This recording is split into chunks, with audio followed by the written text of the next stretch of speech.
that. That's like, oh, that's cute. He likes nails. We should do Pedro's nails. What was the first thing he was in? Like that people knew of him? Game of Thrones was one of the early big ones. Oh my god, you're right. Yeah. He's that man The again. Viper. Eyes got gouged out. Yeah. Oh my god. By the That was mountains. such a short role, too. Yeah. He's in a really good. Oberyn Martell. He's in a really Sexy, good yeah. sci-fi. The one movie that called really- Prospect. That's Ooh. really I think that was early. I feel like Last of Us was what really launched him, though, right? Yeah. I think people were in also love The with him, and that was Mandalorian. one of his big roles. Yeah. Yeah, Mandalorian. That's probably But the he longest. was wearing yeah. the mask in most of it. Did Yeah, but he was still hot. Yeah. Okay, You could tell he was hot under the You could mask. tell he was hot. It's such a good dad. Well, yeah, I was gonna say, like, I wonder if the Mandalorian was like the running start, right? that Like they got people just aware of bring- him, It did. and they It did. saw him being a good dad, Such a good dad. Yeah. and you know, like You see him in interviews being a we're kid. we're You mean to Baby Yoda? no to Yes, baby Well, Yoda. Yeah. Yeah. and, Or to the Yiddle. child in The Last of Us? Yeah. Oh, okay. Both. Okay. and Yeah, America. she was really That's true. annoying. He is our dad. And America is an infantilized nation that needs Yeah. parenting. We need so- a dad. Needs a healthy dad. Yeah. Well, I think maybe the Born to I mean, Die every podcast is good going nation to needs a father. uncritically and universally endorse Pedro. Anything he does in future, Anything is, we stand by it. or that I might have stand he's by done in the Pedro past. through it all. That thing he did, We live and die. the person accusing him of it, liar. Lying. Believe all victims except those accusing Pedro. I had to tell my girlfriend Blake Lively got canceled. Oh, is Olivia a fan? Yeah, Olivia's a Blake Lively What happened to fan. Blake Oh Lively? no. She's just been like promoting florals and her. she did a movie about domestic abuse and won't talk about that and instead keeps getting offended by interviewers and promoting her hair care line. And floral No. prints. Yeah. Because the gal who, the main character, his The real- name is like Lily Flower or something. There's this whole floral motif in the movie. She also completely turned on her male co-star. She owns a And, flower like- shop. It's like the flower shop saved her, and then Blake Lively's wearing all these floral prints. She's just really acting like a nepo baby. She's And it's flower- giving people ick. I think it's Oh, the no. I mean, best way to that do couple Flower is washing? all about the dollars. it. Yeah. Yeah. It's true. Yeah. Shall we begin? Yay! Oh, Guess so. So I do have a question for you all. Fufflins. Do you think it works better when we do? And I think I've asked this again, but it's maybe been 10 episodes. Do you think it works better when we do the recap where we all just run around the table, or do you think it works better if Reed and I do the recap and you guys chime in? It's more efficient if you guys do it. That's Also, true. more it's been chaotic. ages. Like, I don't remember what happened. Yeah. It does. It. I do have to say, whatever allows Greta to riff. Invent To have- characters. Yeah. Whatever allows Greta to riff, So I may- am in favor of. Maybe every time we start out with Greta, what happened last time? I think only Greta does the recap. Best of all worlds. Okay, yeah, maybe that we will start with that. What do you remember from last time? Bertie. I think we were in Venice. I think we were in Venice, and we tried to do a gondola heist, and that didn't go well. We had a stare down with a tiger panther man. Oh, yeah. I remember. Okay. Uh-huh. He didn't Yeah. kill us, and we might become gladiators in his underground ring. Wow. Okay, This sweet. is- It's not disappointingly accurate. Yeah. Where's Professor Turnip? I think it was just so outlandish. We covered so much ground Yeah, that there was it's a lot. certain things are seared in my brain, but there was so much more. That's It's been like a few weeks. That's like Yeah. a small fraction of what happened. Do, Yeah. All right, we do couches ring any? let's do it back and forth Whoa, Yeah, couches there's- were last week. for the sake of the audience. Yeah. There Let's was do some some chronology. before and also some after, but Reed, the hit it. middle was correct. Where do we start? We started hanging in a cage in the Grobler Temple. We fairly quickly escaped with Cove swinging people around, reminiscent of a previous move he'd made. Well, let's not skip over the most important part where Cove committed about the highest form of blasphemy Yeah. that you can imagine in any religion. I hate that. Yeah. So the temple was focused on this most precious of relics, a sapling or kind of bonsai of the silver tree with the gold leaves that attops the pinnacle in much, much larger form. And Cove went straight for it. Yeah. Ate one of those leaves. And it hurt. Got some cool powers from it, though. Got some cool powers. Yep.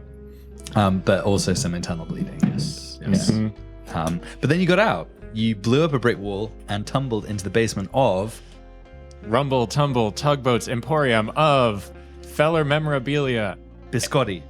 Perfume, Yep. And taxidermy. and Taxidermy. Yep. 4 very related things. Perfect business model. Yeah. Considered momentarily hiding in sacks of almond flour. Decided against it. And escaped from the shop. Attempted, as you said, Greta, a gondola Heist? napping. Yeah. Yeah. I believe that the office assistant or front desk person of Rumble Tumble Tugboat's Emporium of several things was about to take off with a shipment of merchandise. Shipment of merch, yeah. To head to some other place. And how did you try and abscond with this boat, ladies and gentlemen?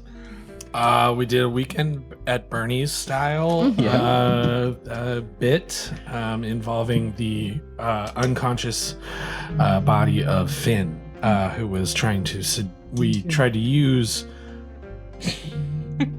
There was implied consent. I said do whatever. Finn's ventriloquized body to seduce the pilot of the barge. Well, Or the gondola. Excuse me. At the time, we made a bold assertion that we thought this was pretty much exactly what Finn would have done if she were conscious. I'm sure. Is that true? I have Just so it's like macking How on hot some was strange chick. was Sexy gondola woman. Yes, absolutely. There we go. Absolutely Yep. no. In character, I gave you the keys to the Finn car before I left. I said just survive. Okay, so there's retroactive consent, ladies. Yeah, retroactive consent. I would say there was pre-consent. Proactive and retro. Yeah. yeah. This podcast would like to go on record as saying we are in favor of retroactive.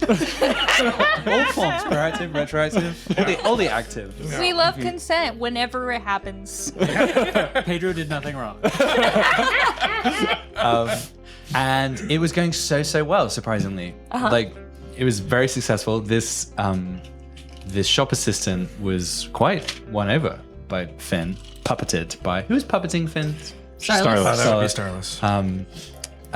And calling you burly girl. But it didn't work, and it didn't work because Starless tried to invite all of the rest of the friends along. And she wasn't down for that. I see. Into bed or on a trip? Onto the boat. Specifically on a date to the shittiest working class themed dive bar chunks in the old city. Okay, if Finn had been conscious, I think, and just so we all know for next time, we really got to push polycule. You're getting a little bit of everybody. That was my mistake, and I take full accountability. Fufflins is strong with this one. So then, denied the boat, you just headed off on foot towards Chunks. You did, in fact, meet this cheetah print suited man. Chip His name was the Fang Johnson. Chip the Fang Johnson. That was a porn star. You guys met a porn star. I remembered just now that it's the Fang, but I misheard you, and I thought you said the Fang. That's what I thought. And I would like to retcon that he is the Fang. retroactively make it. Okay. Maybe he's a wrestler, but it was the thing. Well, His catchphrase was, "What that thing do?" Okay, never mind, porn star. So the elderly male hawk tour. Chip the Fang Johnson. And 4 big bodyguards, one of which was called Chungus. They were very aggressive to you initially, but Cove really won him over. How did you do that, Cove? I told him that my dad used to have a picture of him by our dinner table, and we would never eat a dinner without first saying our praise to him. Something like that. And how did you know, who he was and what his background was? Oh, I don't remember how I knew. Through your a tune from the Gold. Oh, that's Right. right. Yeah. Because Yeah. Because I ate the religion. So you're like, Ain't the religion. so you're like seeing the history, Yeah. or at least recent history. So this guy was an old a gladiator, Right. become a pit boss. Very much like who's the character in Gladiator? Yeah, the character in Russell Gladiator. Crowe? No, Russell Crowe's dad. Yeah, the one who like Crow Senior. I keep wanting to say Oliver Stone, but it's not. I could not tell you. Anyway, the guy who runs the gladiatorial stable, Yeah. right? He's got a white beard, gruff voice. He was Sutherland. and you remembered his name, which of course now we know. Chip that thing. That thing. Johnson. That thing, Johnson. And he was very taken with it, and taken with your general vibe, I think, as a group of have a good colorful vibe. misfits. So he gave you a business card, inviting you at some point in the future, should you wish, to enter the arena Right. as a team of fighters. Was it specifically a team invite? It was a team invite. Okay. Yeah. You then proceeded to Chunks, which was, everyone give me one detail about Chunks you remember. Dirty. Performative. Faux dirty. Faux dirty. It looked dirty, but it was actually like painted on dirty. One more detail. Cucumber water. Cucumber water. For all the coin you had. A very a bartendress who was trying very hard. Oh my. Yes, she was. Oh yeah. Give us something, Betty. That's not even gendered in the first place. You can say bartender. Nope, I say bartendress.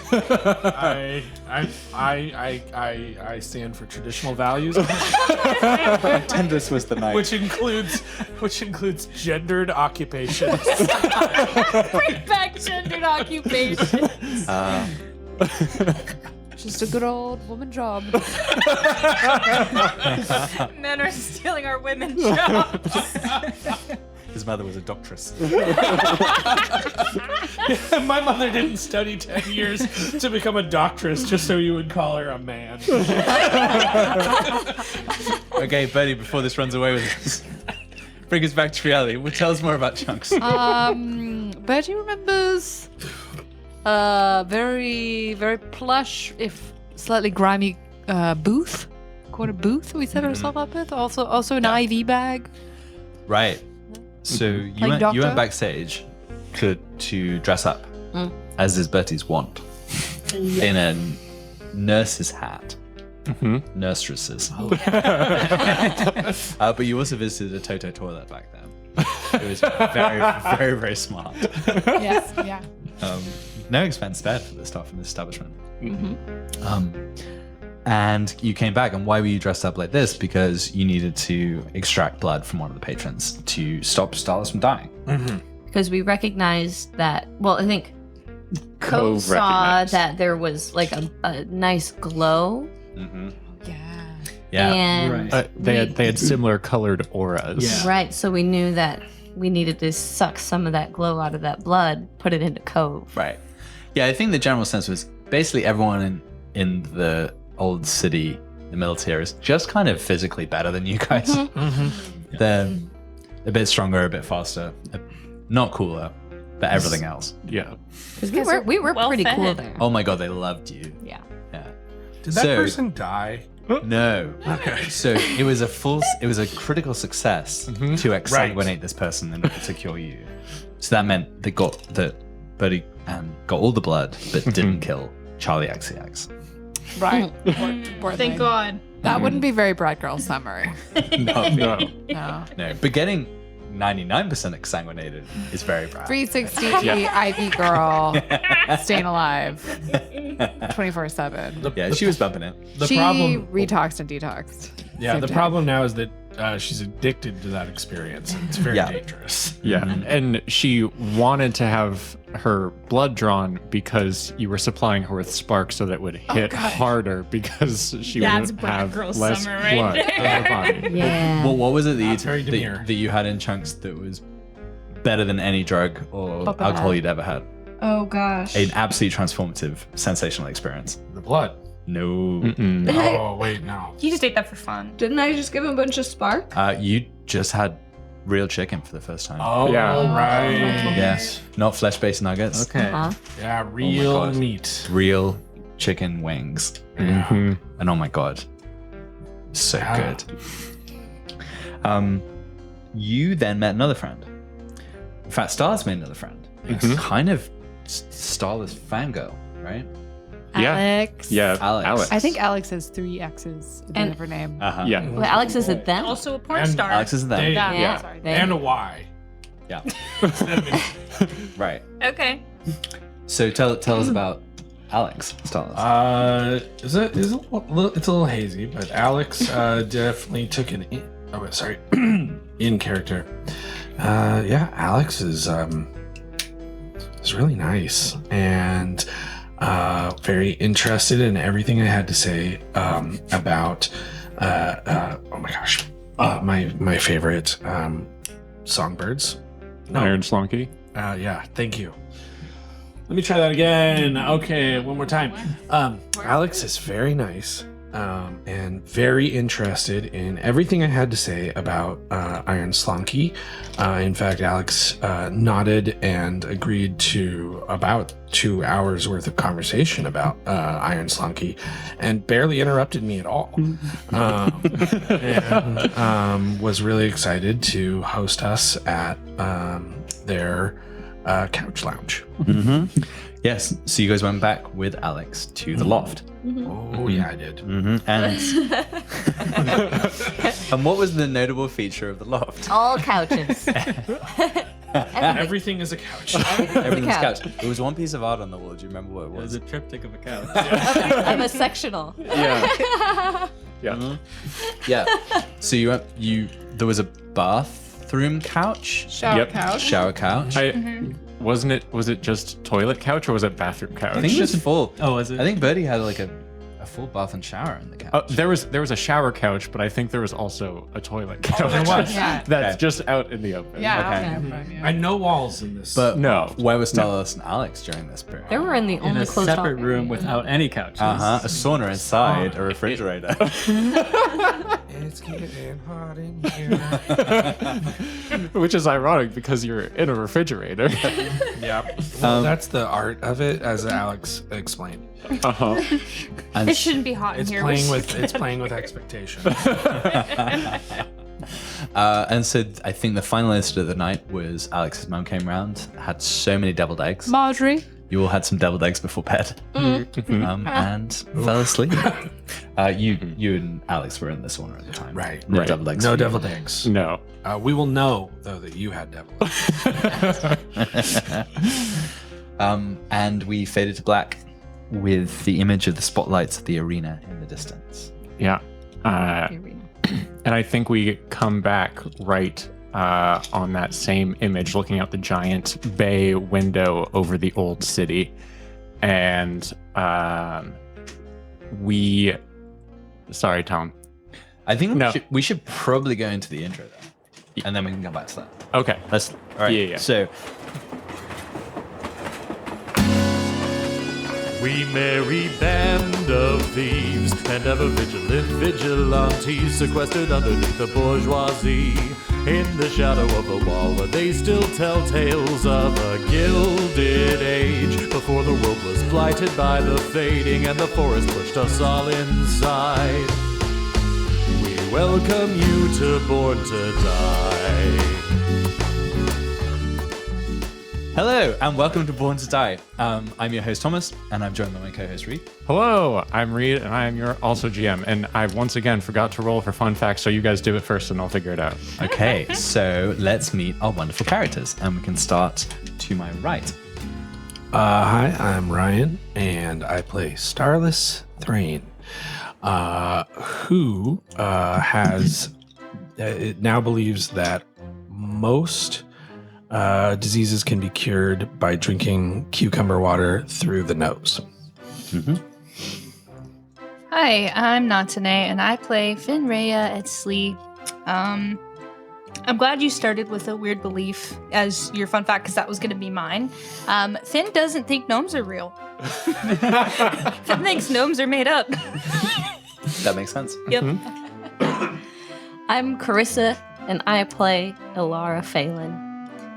And I think Ilara, being a fan of gamey meat and having a lot of pigeons and having just eaten really good chicken, she's starting to think maybe pigeons might taste like chicken. But she's fighting this thought currently. She doesn't, because she loves her pigeons. She doesn't think of them as food. They're friends. Right. So she's fighting right there in that belief, I guess you could say. Mm-hmm. Yeah. I'm Drew. I play Cove, and Cove is having an inner struggle right now because he has to come to terms with the fact that he didn't really like the chicken.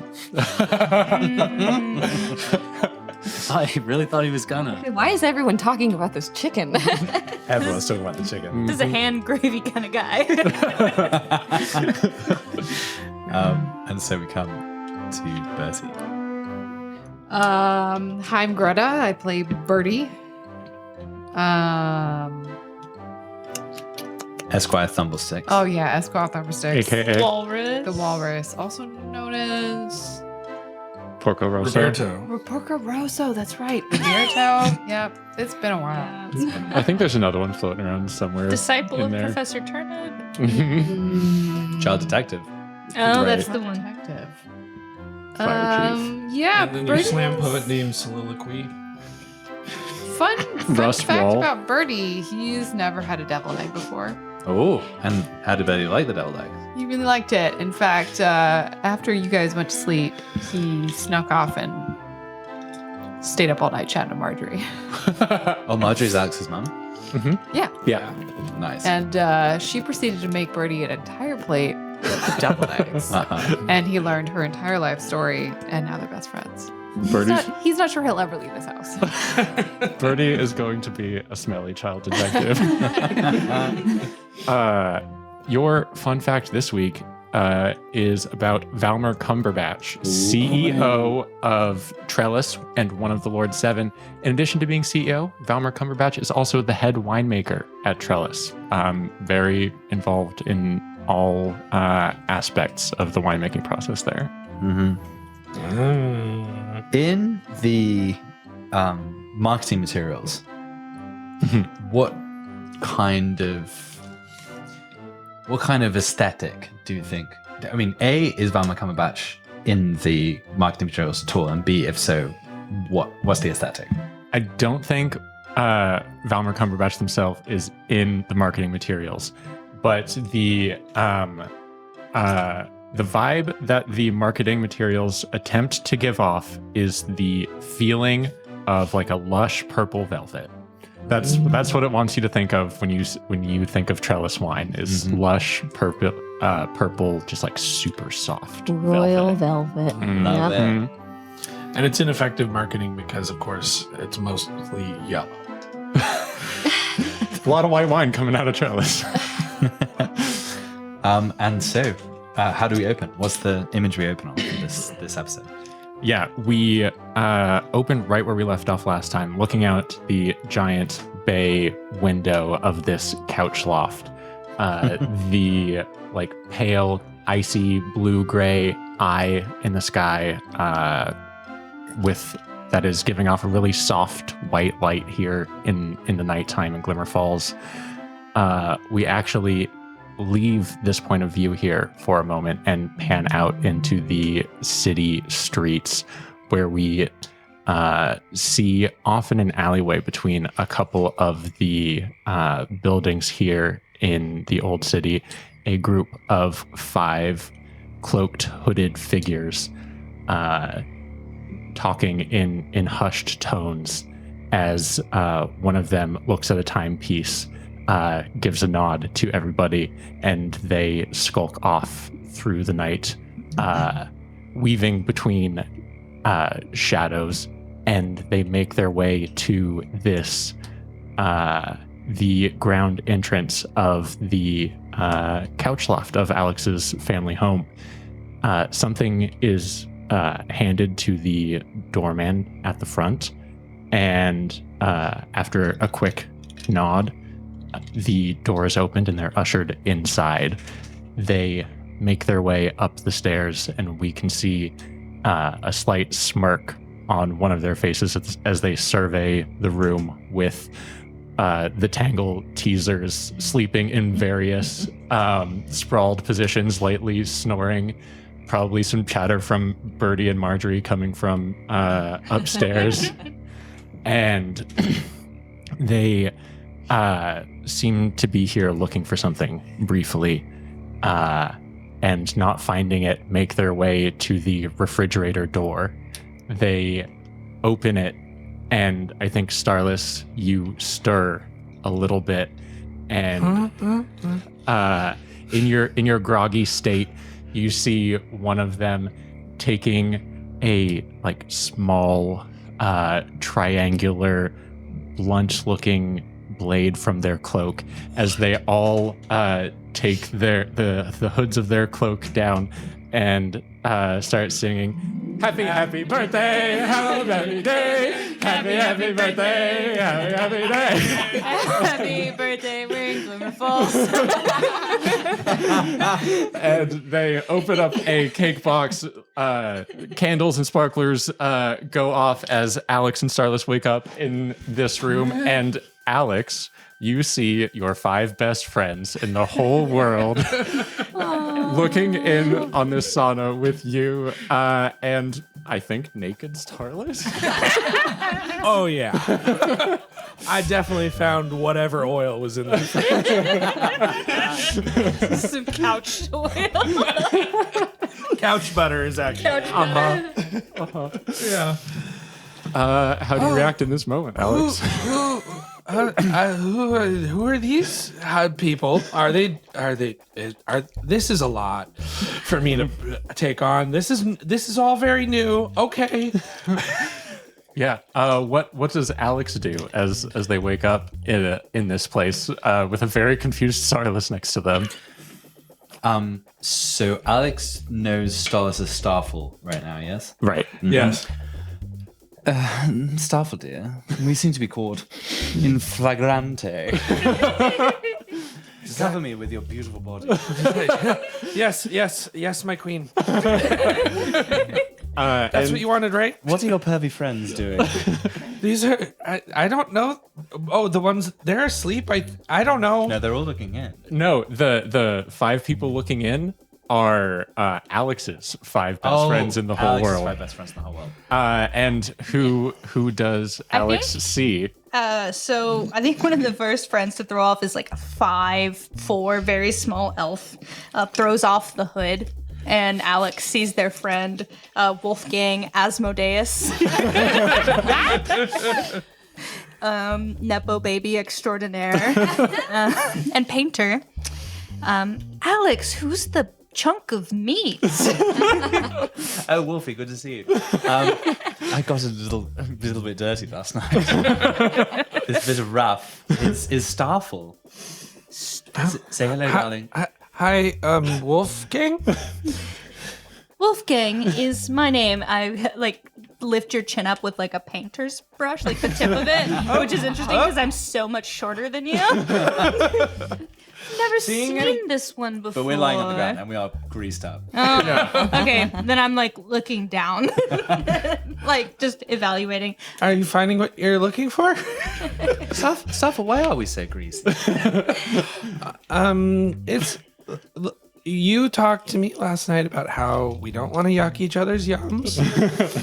And this happens to be mine. A small toy poodle comes running up and starts licking one of your foot. And Elf comes up and goes, Felipe, stop. And this is Argyle Pepperidge, who never goes anywhere without her toy poodle. Oh, Argy. And we go back from the yacht club. Yes. Felipe, get away from there. Oh, Philly, really? Is this chicken grease? What? Yes. It was... Have you had chicken before? It's so good. Well, yes, we've all had chicken before. Yes, of course. We have all had chicken before. I mean, we only really have it in chunks because it's sort of, a little edgy, little working class. Right. Yes, exactly. I have had chicken in many forms, and chunks are the coolest. Starby, you're being really weird. I love it. Who's next? A tall, elegant, and somewhat androgynous figure throws off his silky but like sheer hood to reveal his porcelain smooth skin and kind of like like amber colored eyes, and says, "Hello, darlings. It's your. It looks like you've been having just a delightful time. Hello, Starful, was it? My name is Lauren Bright Glimmer. My beau could not join us tonight, but I'm sure you've heard of her, the Lady Gravelstein. And I just must say, simply delighted. I love the grease." I think Alex is just sort of sliding back and forth at this point. It's like, that's new on me, but I could live with it. Laurie, lovely to see you. It's an immaculate look. I just adore it. Would someone throw me a dressing gown by any chance? There should be one on the door. Sure, I'll toss you one. Oh, hello. Who are you? One of my best friends. Oh, hello, Alex. Yes, why? We all seem to be British, don't we? So it would appear. There's only one way to be posh. There's only one way to be posh. Yes, it's Chumbles here. Chumbles the third. Oh, Chumbles? Yes, it's a family name. Charmed.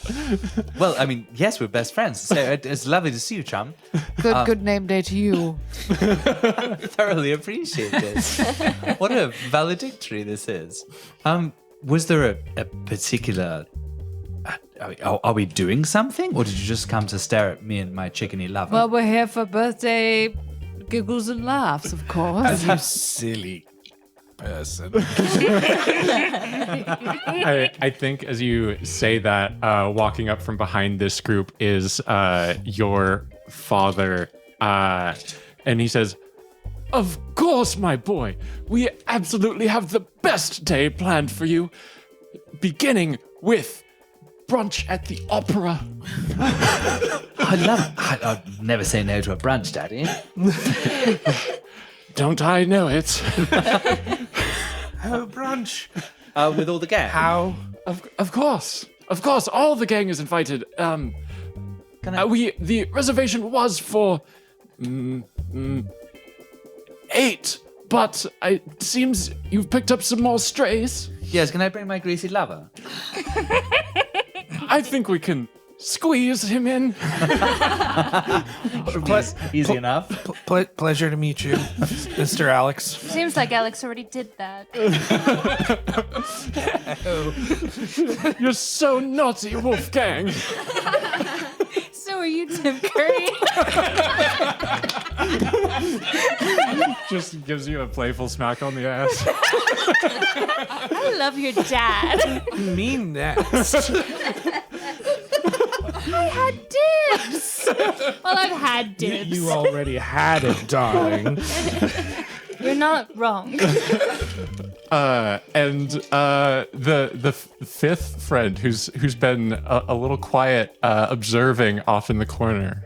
Who are they? So he literally is off in the corner. He does a hood.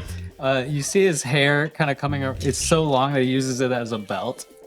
And he takes off his hood and he goes, "Hi, I'm just gonna leave my book in your corner. I trust that you'll read it later." Well, make sure to keep it out of the grease. Yeah, that's why I didn't want to bring it to you. I'll just leave it here. What is it? Oh, it's my new book. I've been doing the thing where I write in languages that don't exist at all. So you can read it or not. I know you like the last one, so. Oh, it was absolutely marvelous. Thanks. I'll sign it for you. I really like that bit where you said, what was it again? Gibbity gop dops, something like that. Probably. It was really good. Yeah. Yeah. I'll sign it for you. Pippin Delacourt. Oh, Pippin, I'm so glad that you keep trying. I put my hood back on and I don't pay attention. No, it was someone. Yeah, someone put the book on the library couch, please, with the others. Oh, Well, I suppose we should get ready for brunch. I suppose. What's the state of play with the sky now? Where are we in the day? I think during this conversation, the eye blinked and we are in like the first seconds of morning. I think the eye in the sky has transitioned from the orange eye that marks the season of ferment into like the watery blue bloodshot eye that marks the season of storms. Whoa, season of storms is so dramatic, isn't it? And creepy. A lot of people would say creepy, that eye.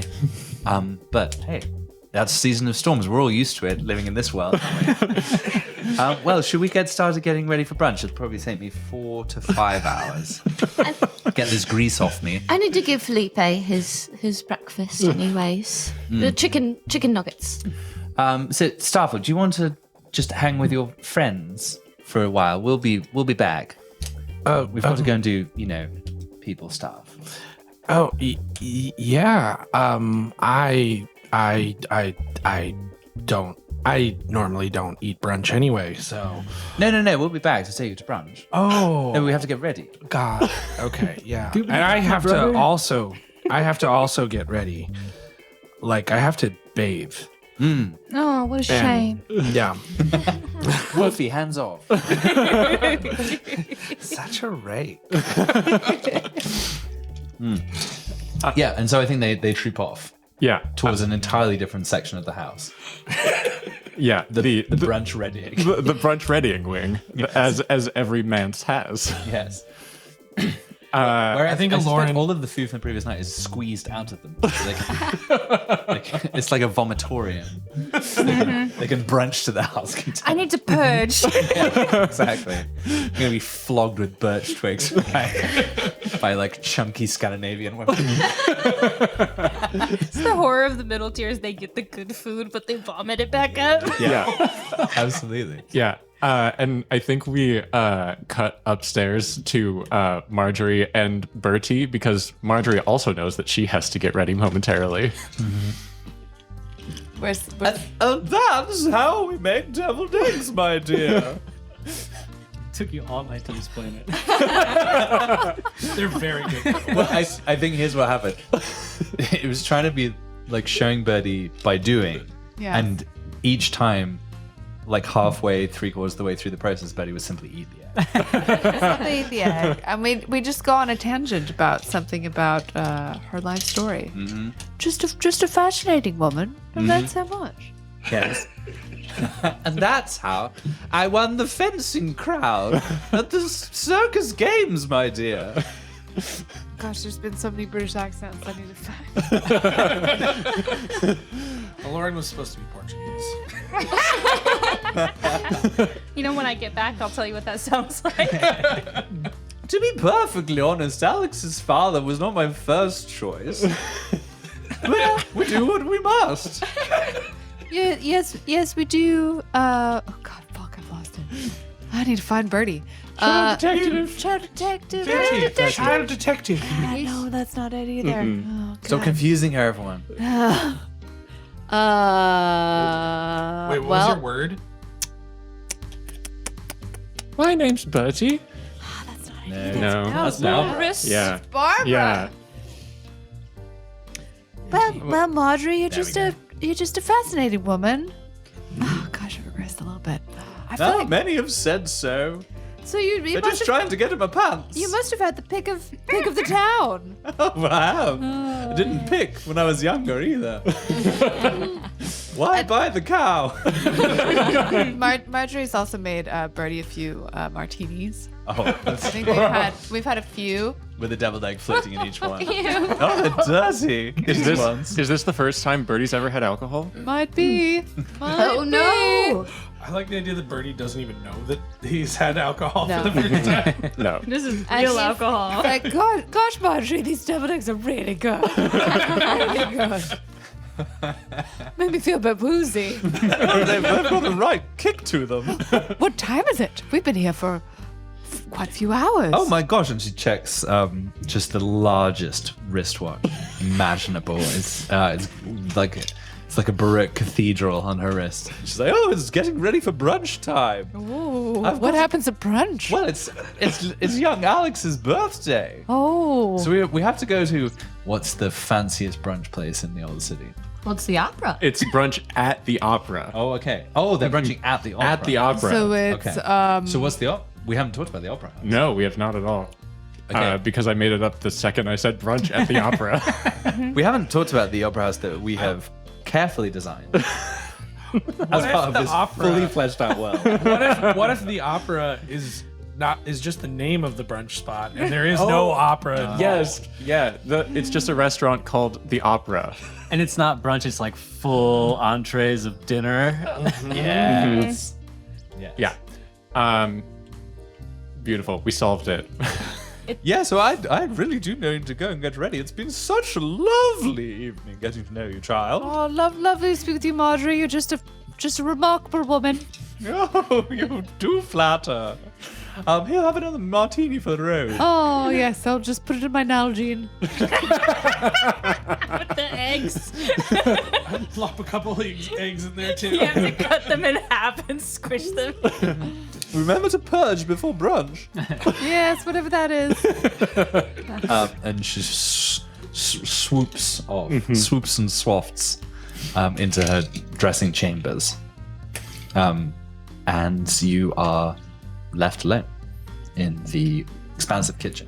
Yeah, so Birdie goes back to wherever you guys are in the couch room. Yeah, downstairs. Like one martini shaker in a hand and a plate of deviled eggs in another.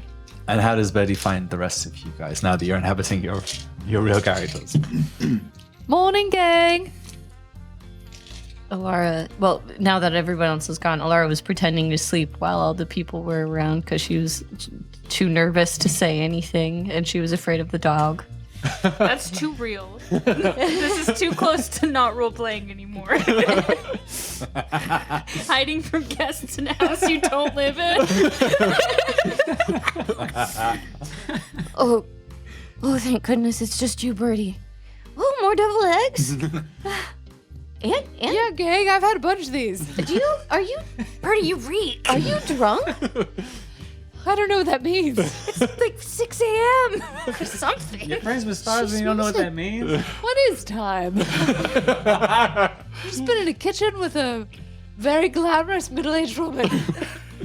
You smell like a business lunch. Can I specify? I think that she looks just like Angelica Houston. Oh, 100%. Yes. Absolutely. Yes. From The Life Aquatic or something like that. I think and also strangely tall. Oh yeah, very tall. Has at least half a foot on her husband. Yes, Which is and, like 3 times Bertie's tall. I was gonna say because Birdie's so small. Yeah. Yeah. No. I think the deviled eggs counteract it, so I think I'm fine. Very level-headed. How did Cove say? Marjorie loaned me her car. Let's drive. What's a car? What's drive?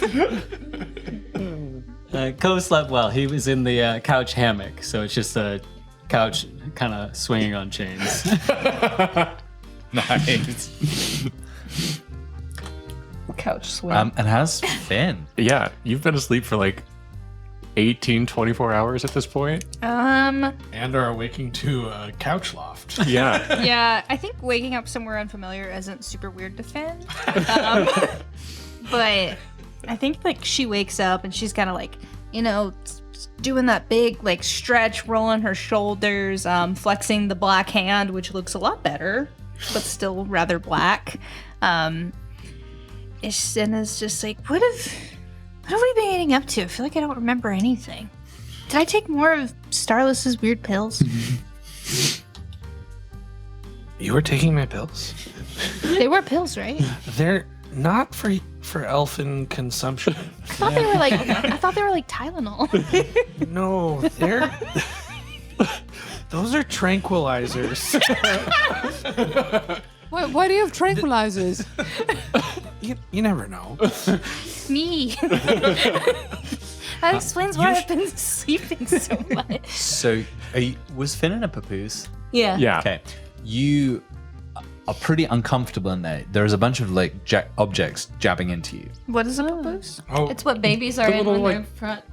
A baby Bjorn. yeah, Yeah. I was carrying Finn around for a Yeah. while. Well, you've abandoned me for a while now. That's a good point. But also I had you've important hit a- things to do. I think that Finn has also hit quite a few objects in Yes. her sleep. Finn was dropped down the stairs and fell in the river face down for a while. But we saved you. I'm pretty sure these are Tylenol. It takes some more. What's a Tylenol? But so I'm retconning that you guys stole some stuff from the store because you deserve some coin.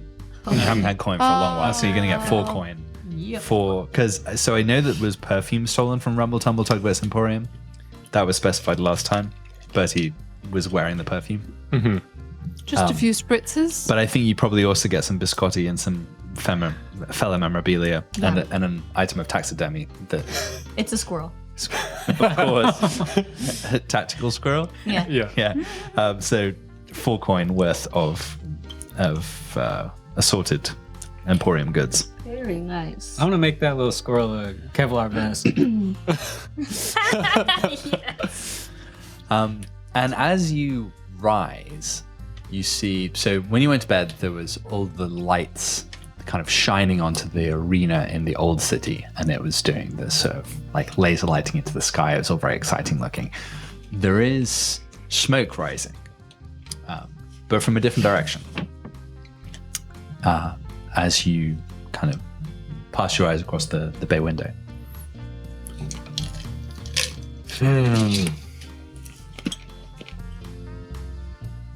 Wow, look, there's smoke rising. Did we set that fire? Is that us? A lot of people don't know this, but where there's smoke, there's fire. Starless, would you put some clothes on? No. Really close to me. I don't really care, but you smell like grease. Look, I am a man now. Stop trying to get up on the couch hammock. God. I think you know what? Chasing I don't us have around to. the room. I don't have to take this from you anymore. I am a strong, independent man, and I've had sex. Was that your first time? No, So the other times you just weren't a man yet? I am not on trial here. Well, You poop. Yep, that's right. that's really uncalled for. I'm sorry. You should put on. We should all put on different clothes. I mean, you should definitely put on some clothes, but like, we should all put on clothes so that maybe we can walk the streets without, looking so dirty. There's like 30 closets here. I liked what that Aloran guy was wearing. Who? Yeah, there's a lot of old city clothes. So yes, Marjorie did say that we should wash our dirty selves, especially the one who looks covered in fluids. And secondly, there's a bunch of clothing that we can just put on and blend in. Yeah, you open up one of the closet couches, just lifting the cushions, and it's just perfectly folded linens down in there. Pretty much any clothes that you could possibly want Alara are finds down an there. all white outfit. All white. Big collar, all white. I come out in all white. I'll change. Alara just gives you a really, really dirty look. Good. Starless just Give you a thumbs up and run away. Starless just wraps himself in various silk scarves. Cove finds a leather jacket that says chunks on the back, and it's like established in, whatever year. It's official chunks merch. Nice. Distressed. Oh, Acid wash jacket. Yeah. Birdie pulls out what's unbeknownst to him is definitely like a child's outfit. Of course. Those little sailor suits. Like with the big lollipop. Why does this come with a lollipop? But he thinks that It looks like a distinguished jacket for a sophisticated young adult. But no, it's definitely in the middle tier. It would be a child's outfit. With like shorts. It's like a suit with shorts. Are they overall shorts? No. It's a 3-piece suit, but with shorts. Right, long Right. socks. Yeah, long socks, patent leather shoes, really shiny. I'm a smart young man. But instead of the lollipop, he has a martini glass. Oh, Very nice. with the deviled egg swishing around in it. Exactly. So yeah, as you're getting ready, you see. So I suppose you can probably hear a little bit of the sounds of the vomitorium upstairs. But what draws your attention primarily is the view outside the window. So it's this lovely view out over the old city that you wouldn't have been able to see so well last night because it was so dark.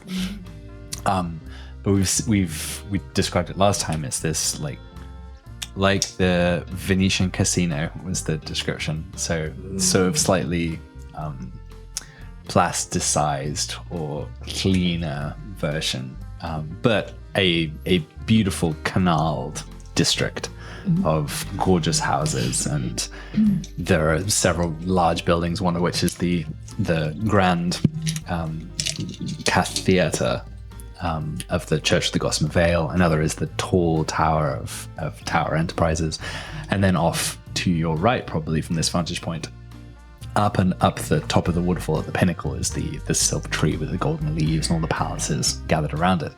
To the left, though, as the various waterfalls of the old district plummet over the side of the cliffs down towards the lower tier, you see towers of smoke coming from the Nest district, specifically by the walls, the area surrounding the Serenity Natural Passes factory and that district where the explosion happened. The smoke rising from it, you can kind of see, even from this vantage point, like it looks chaotic. And that's where the lights were and people were heading the night before? No. So No, that was wasn't. the arena in the old city. Oh, okay. So that was kind of more central. Now, this is off in the district where you had done your previous large job at the Serenity factory. How can we see that district from here? Sort of, this loft is high up. Oh, okay. So So this it's like is a the top terrace. of one of the buildings. Oh, because the loft is so high up, we can see over and Over down. the edge. Yeah, Okay. exactly. So yeah, you see that over there, and then something else catches your eye. In the old city itself, several streets away, the other side of Chunks, kind of closer to where you think you originally surfaced, you see a glimmer of silver moving rapidly. And it looks to be a humanoid figure. And then you see another. And they're moving very rapidly through the streets and appear to be walking over the water of the canal. Oh. Yeah, moving in this very strange way that doesn't seem like it should be possible.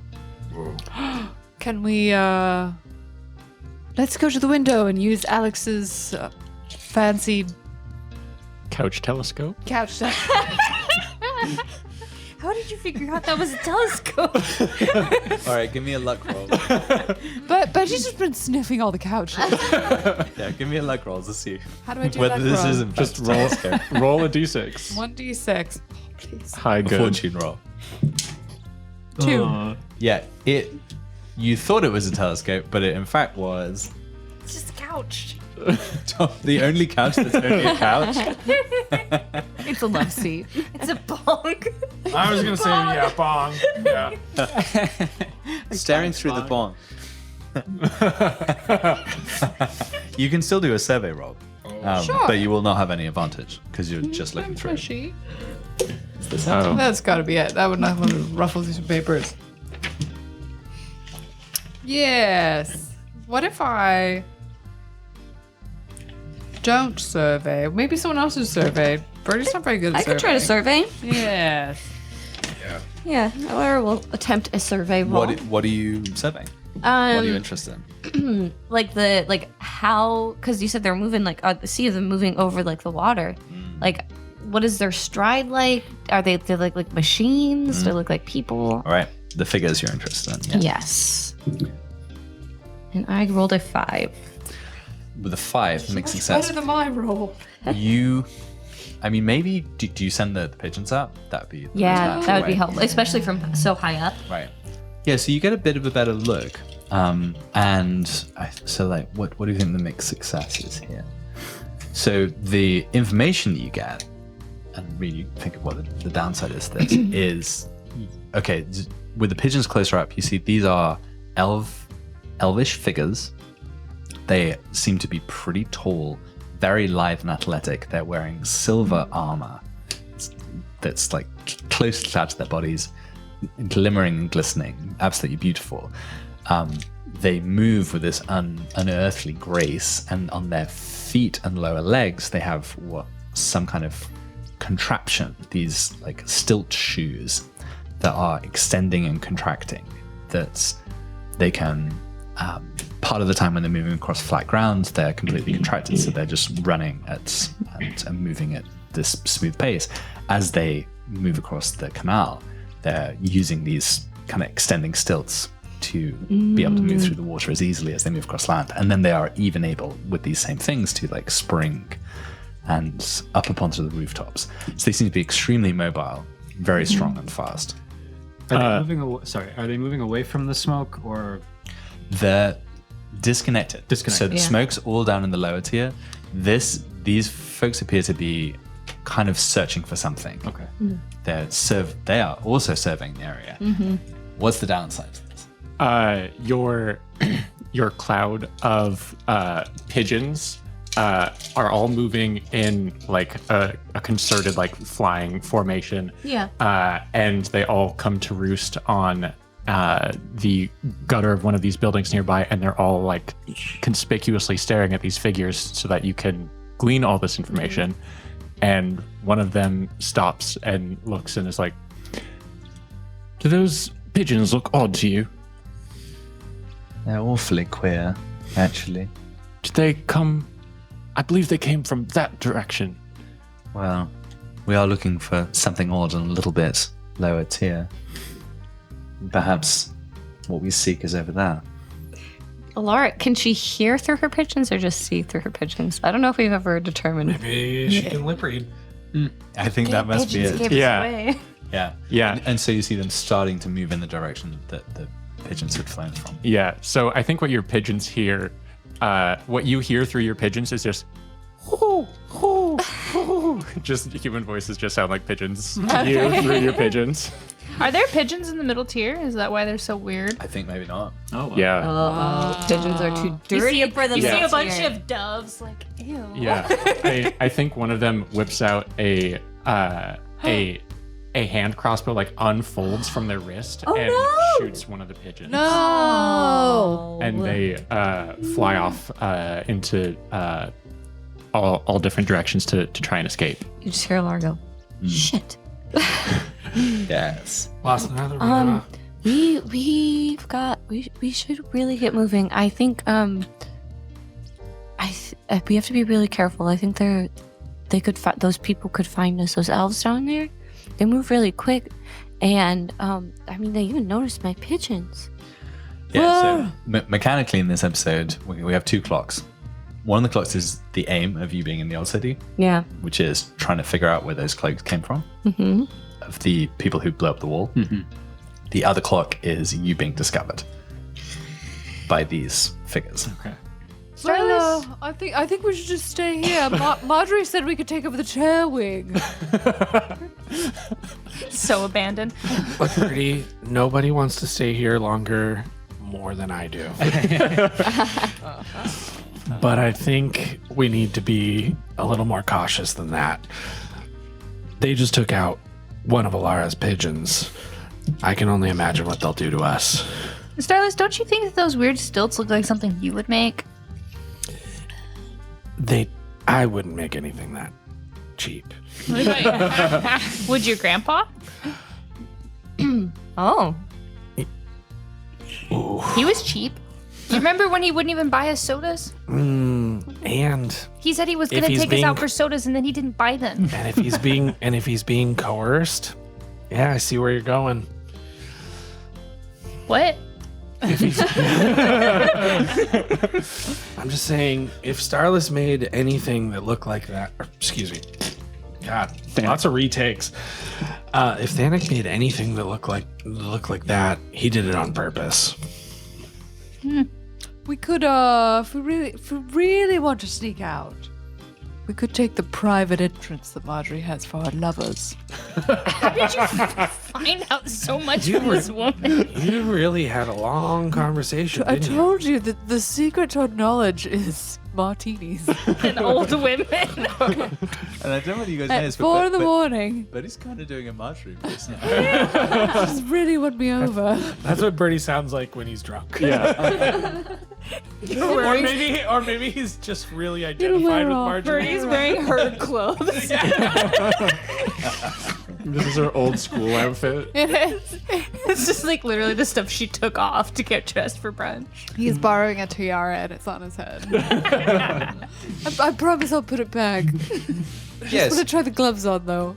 Just real point of clarification. How do we know what the stilts look like? Because we've been talking about them like we I saw them and I described them to you. Okay. Yeah. Alara saw them, yeah. Well, we saw them from like far away. Yeah. I kind of like there. You know how like on some couch materials you can. There's like a material that you can like pat down and then kind of like draw on. Yeah. I drew them like that. Yeah, okay. Yeah, on one of those. Yeah. The drawing couch. Yeah. Yeah. So yeah, you've been offered a relatively secret exit from the building. Do you take it? But we're. Oh gosh. So I mean, are we just gonna go? I mean, we could go to where like all those lights were last night. Well, it's still pretty early in the morning right now, right? Yeah. So underground fighting's probably not going to be going on. Oh yeah. There was that whole thing. I feel like that's not a priority right now. Maybe. Yeah. Well, I mean, he might know something that would help if we get on his good side. Who knows? Wait, who? Chip the Fang Johnson. Chip that thing. Johnson. I mean, there's also an argument made for just going to brunch. That might be the most easy way out of the house with a group I do who also. are very much Where we're- blend in. Yeah, we're fitting in with some high society. I like that. I like that. Might not. They might be looking for a group of 1, 2, 3, 4, 5 Sure. And if I- ragtag people who don't fit in. Hmm? And if I have to have sex with anybody else just to blend in, I'm willing to do it.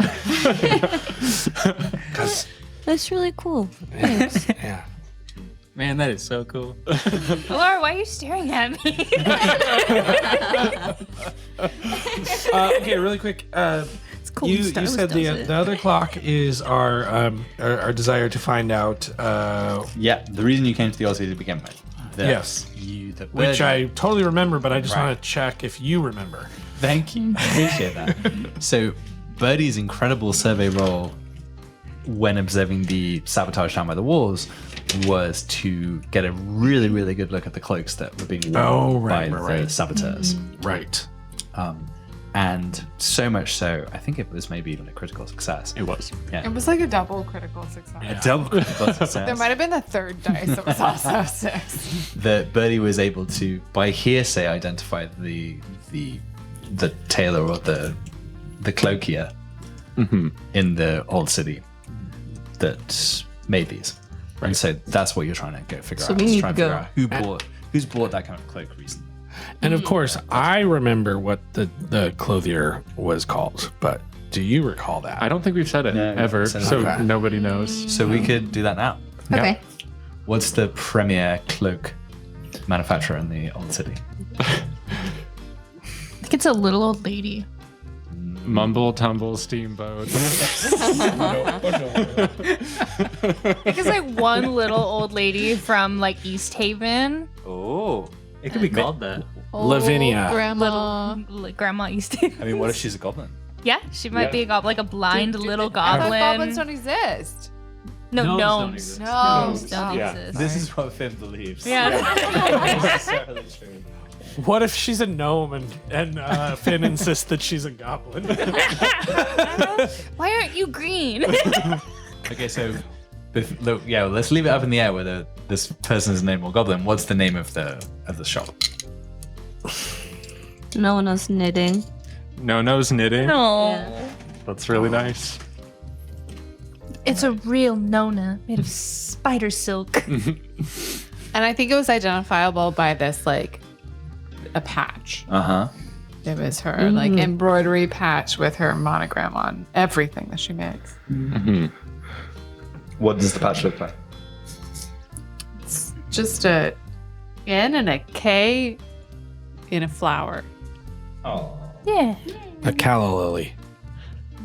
Nice. And the cheaper stuff, the logo is huge, and the more expensive stuff, it's just like a tiny, teeny Really little cute. patch in the Oh, corner. yeah. Very subtle. That's cool. Very demure. Very cutesy. Okay, yeah, so that's what you got to find. Okay. Yes, well, I think that our best chance is to just go to brunch and work the tables. Yeah, maybe if we ask the rich people where to get a Nona, they'll tell us. Probably not. Well, Alex's friends came in cloaks. I mean, they might just know. That's Yeah. true. No, the Nona. No, the Nona.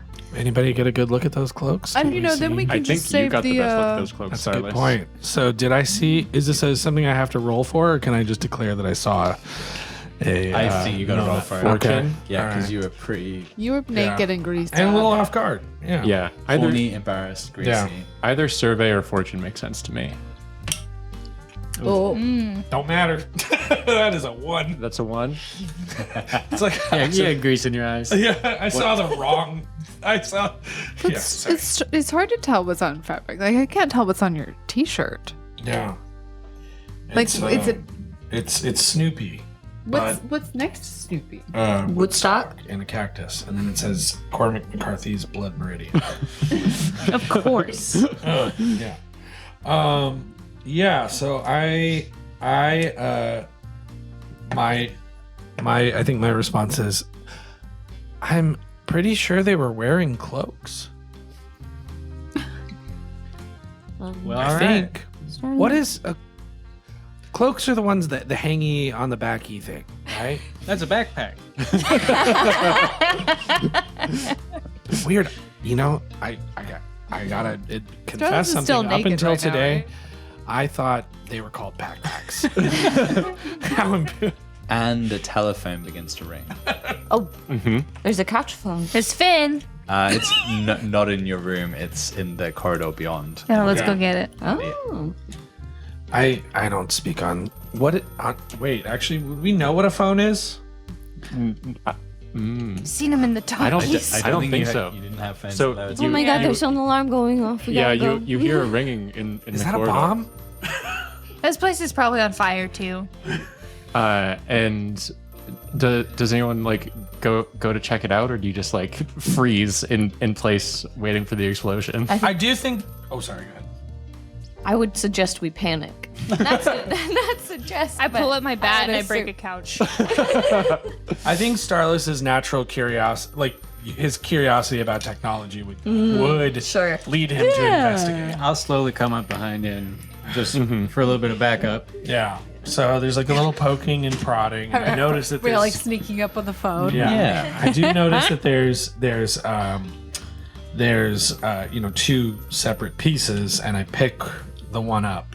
And Yeah. I look into it first, and then I hear something. Right. And at So- that moment, Alex's father just takes it from you. Oh, right. It's like, thank you, Starfall, dear boy. Hello. What do you think the surname is? The Alex household. I don't think we've established that. Birthright. The birthright hand. Alex's father speaks. Tim Birthright. Birthright. No, I wasn't. But I yes, I do think that Alex was last night. Anything strange? I mean, certainly. Yeah, we've got an absolute ragtag band of ruffians in the house. They're tremendous fun. Why? Oh. Except for you, Stan. Well, I mean, I shouldn't imagine they'd be worried about it. Come on over. Absolutely. puts the phone down. Well, you made quite an impression at Chunks last night, eh? Chunks crew's coming over? Oh yes, there's no, not the Chunks crew. There was all kinds of strange things happening last night, and they thought that you might know something about it. I said, yeah, of course. Was that the cops? You were there. The cops? Did they? Is that the What's a cop? what do we call the cops here? They don't have cops here. Yeah. Oh. Yeah. You don't have like Glimmer cores or Yeah, who's asking about officials? us? Oh, not sure. They just sounded like a jolly good chat. Kinder prison guards? Yeah, Was it Kinder prison? just looking totally blankly at you? Like this is just not a concept that They just don't have cracks in Well, both here. Well, hey, we'll be chilling on the couches downstairs. Let them know we're there. Shall do. I'm just going to go back and keep on purging. You open the door when they get here if you Sure if you thing. hear it. Sure thing. Uh-huh. Jolly good. Bye bye. Blah blah blah blah blah. All right. Yeah, we should leave. Let's go. I think it'd be very rude if we just left with no notice. Why don't we just write them a really sweet thank you card? Well, then the cops will get that note. Yeah. Yeah. Roll for thank you card. We cut out some magazines. No, what do you want to say in your thank you card, Bertie? You don't have to roll for it. I was being facetious. Unless you would like to. No, I don't. Bertie pulls out a Roll whether it's traceable. piece of paper because it's the first time he's written on paper that isn't paper scraps he's had to chew up and spit on himself. You work make at the new newspaper. That's the paper making process. I think the That seems- newspaper was printed on like this Yeah. awful like plastic that just shredded. Like it wasn't wood-based paper. This is like down actual there. wood-based paper. And so Bertie pulls out a fountain pen and it's with a quill and it's like, dearest Marjorie, She's with heavy heart. that I part from your beautiful visage. I bid you adieu, and to your beautiful child Alex and questionable husband Tim. We will hold you in my heart forever until we meet again at your favorite place where the birds watch. Winky wink. I'm reading it over your shoulder going, Hey, don't say anything about birds. Remember what just happened? Okay, where the And where you the cross frog- it out. where the frogs wink, winky wink. Where the And- frogs kiss, winky wink. And you write out winky wink in letter in words. Okay. So Carlos can't help himself. He steals the phone. it's like fully attached to the wall.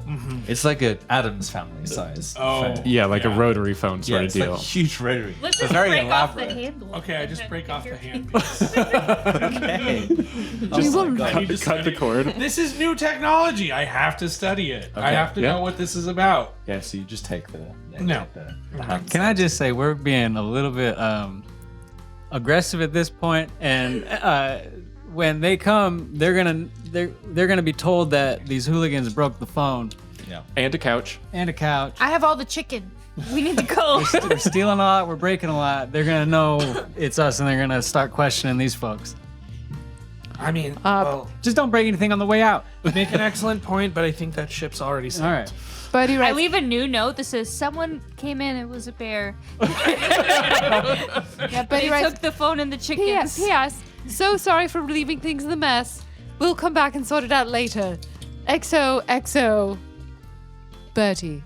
I cross out Birdie the bear.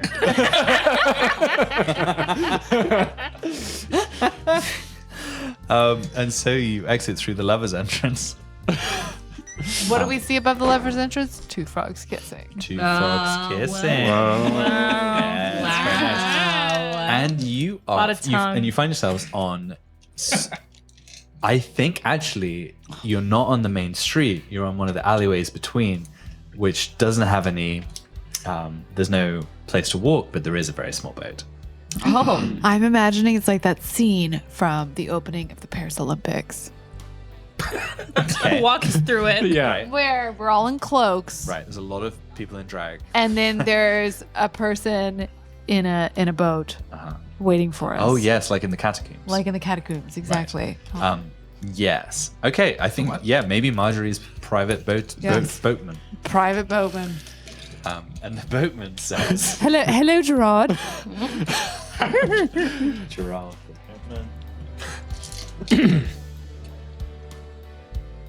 Morning. Wait, what? Why is Gerard from the lower tier? Gerard's not from the lower tier. He's got a gruff working class voice.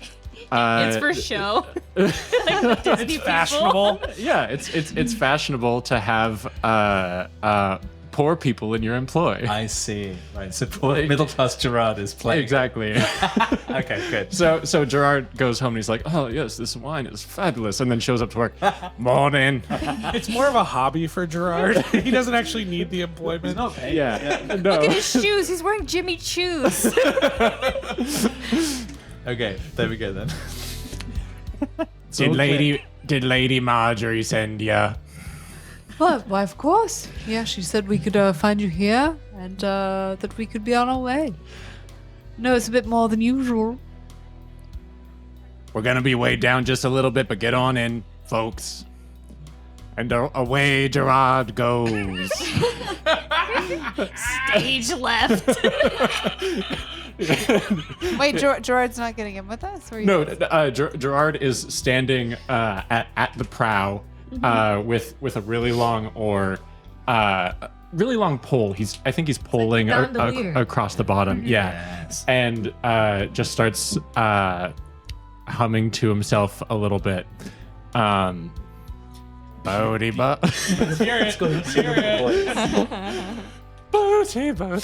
boats, we're sailing on a boat. Where are we going then?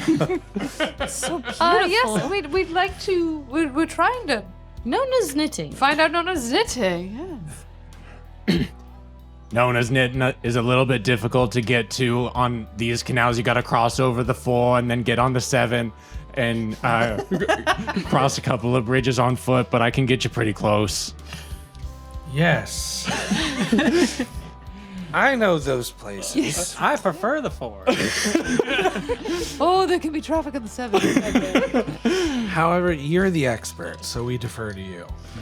The 4 it is. And he's pulling away. Say, Gerard, have you ever had a martini? He taps a little flask at his hip, and you can see that there's a little compartment in the bottom that has real ice in it, and there is like a condensation on the flask to indicating that's kept cold in there, and he just gives you a little wink. No. He's good. So, as Gerard pulls the boats down towards the 4, one of these main canals running through the city, you of course realize this is going to be out in the open. What is the 4? Yeah, the canals that you'd be going down. But we look nice. So we kind of blend in, right? Can we Yeah. do a group something? I'm going to pull my scarf up over my face. Well, whatever our strategy is, I'm going to pretend to be someone's child. My son. You can be Cause, you want to be my kid again? I think Gerard told me that I don't look like a handsome young adult, but I do look like someone's handsome child. You're gonna have to ditch the mustache. Hey, kid, you don't look like someone's handsome young adult. You look like someone's handsome child. Nice to meet you. Just classic small talk. Gerard, that's a weird thing to say. I don't care. They don't pay me for this. I'm just here because it's fun. They let me say whatever I want. Which part, the boating or the pointing out handsome children? Yes. He really is rich.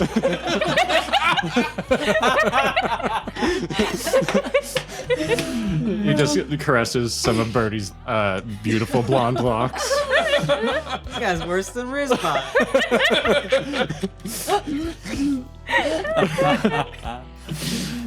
Birdie, you just blink if you need help. Yes. Give us the old blinky blink. So this route is definitely putting you in a potential danger. So you can do it, but it'll be a roll. Yeah, you turn out onto like a 40, 50 foot wide canal where there are a bunch of barges and boats going in every direction.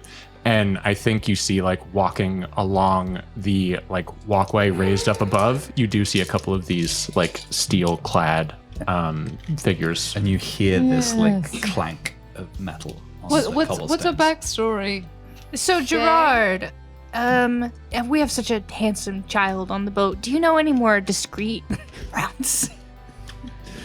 You know how it is. You know how it is. Trying to get anywhere with a handsome child. He leans in real close. Discretion is my speciality, dear. Oh, the implications of this is so unsettling. Why are you taking us down this road? Maybe we go the danger route. We'll just go the danger route. Which danger are you I want to see his discreet route. Wow. So, yeah. I've heard about this. I mean, I think either way, you are now in this canal. To exit from this main canal onto a side canal, again, you're going to need to make some kind of stealth roll as a group. Yeah. What's your strategy here? So they're looking for a specific number of people. Yes. Is there Yeah. enough room in the boat to kind of lie down and not be seen? Even though they're kind of on a bridge, would they be able to see someone lying down? I think they would. We It's have because it's a cloaks? tight boat. Yeah. It's a pretty small boat. Stilts.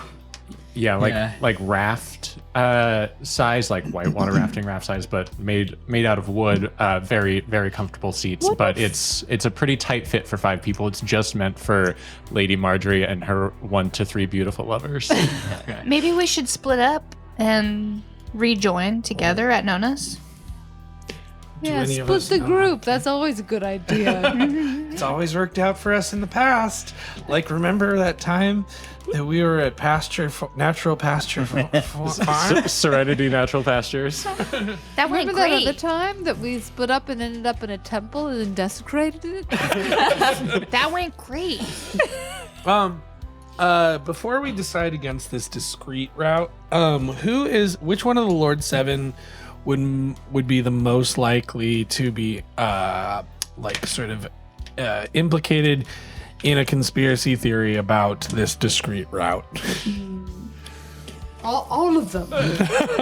I don't think the Lord's 7 would. Not like- actually. Yeah, but like, I don't even think there would be conspiracies about it because they're not really like seen even in the old city in the middle tier, like walking around openly often. Okay, all right. Even for these people, they're kind of like figurehead people that you see at like some large event, but they're not like just out and about town. Okay, that's what they want you to think. Yeah. Yeah. Not openly, at least. Yeah. There may be rumors like whispered in small social circles here and there, but also you haven't been in any of those social circles But I have up been here. But I have been reading some posts. From your friend in the lower tier. Yeah, Lower Pool Boy 69. Yes.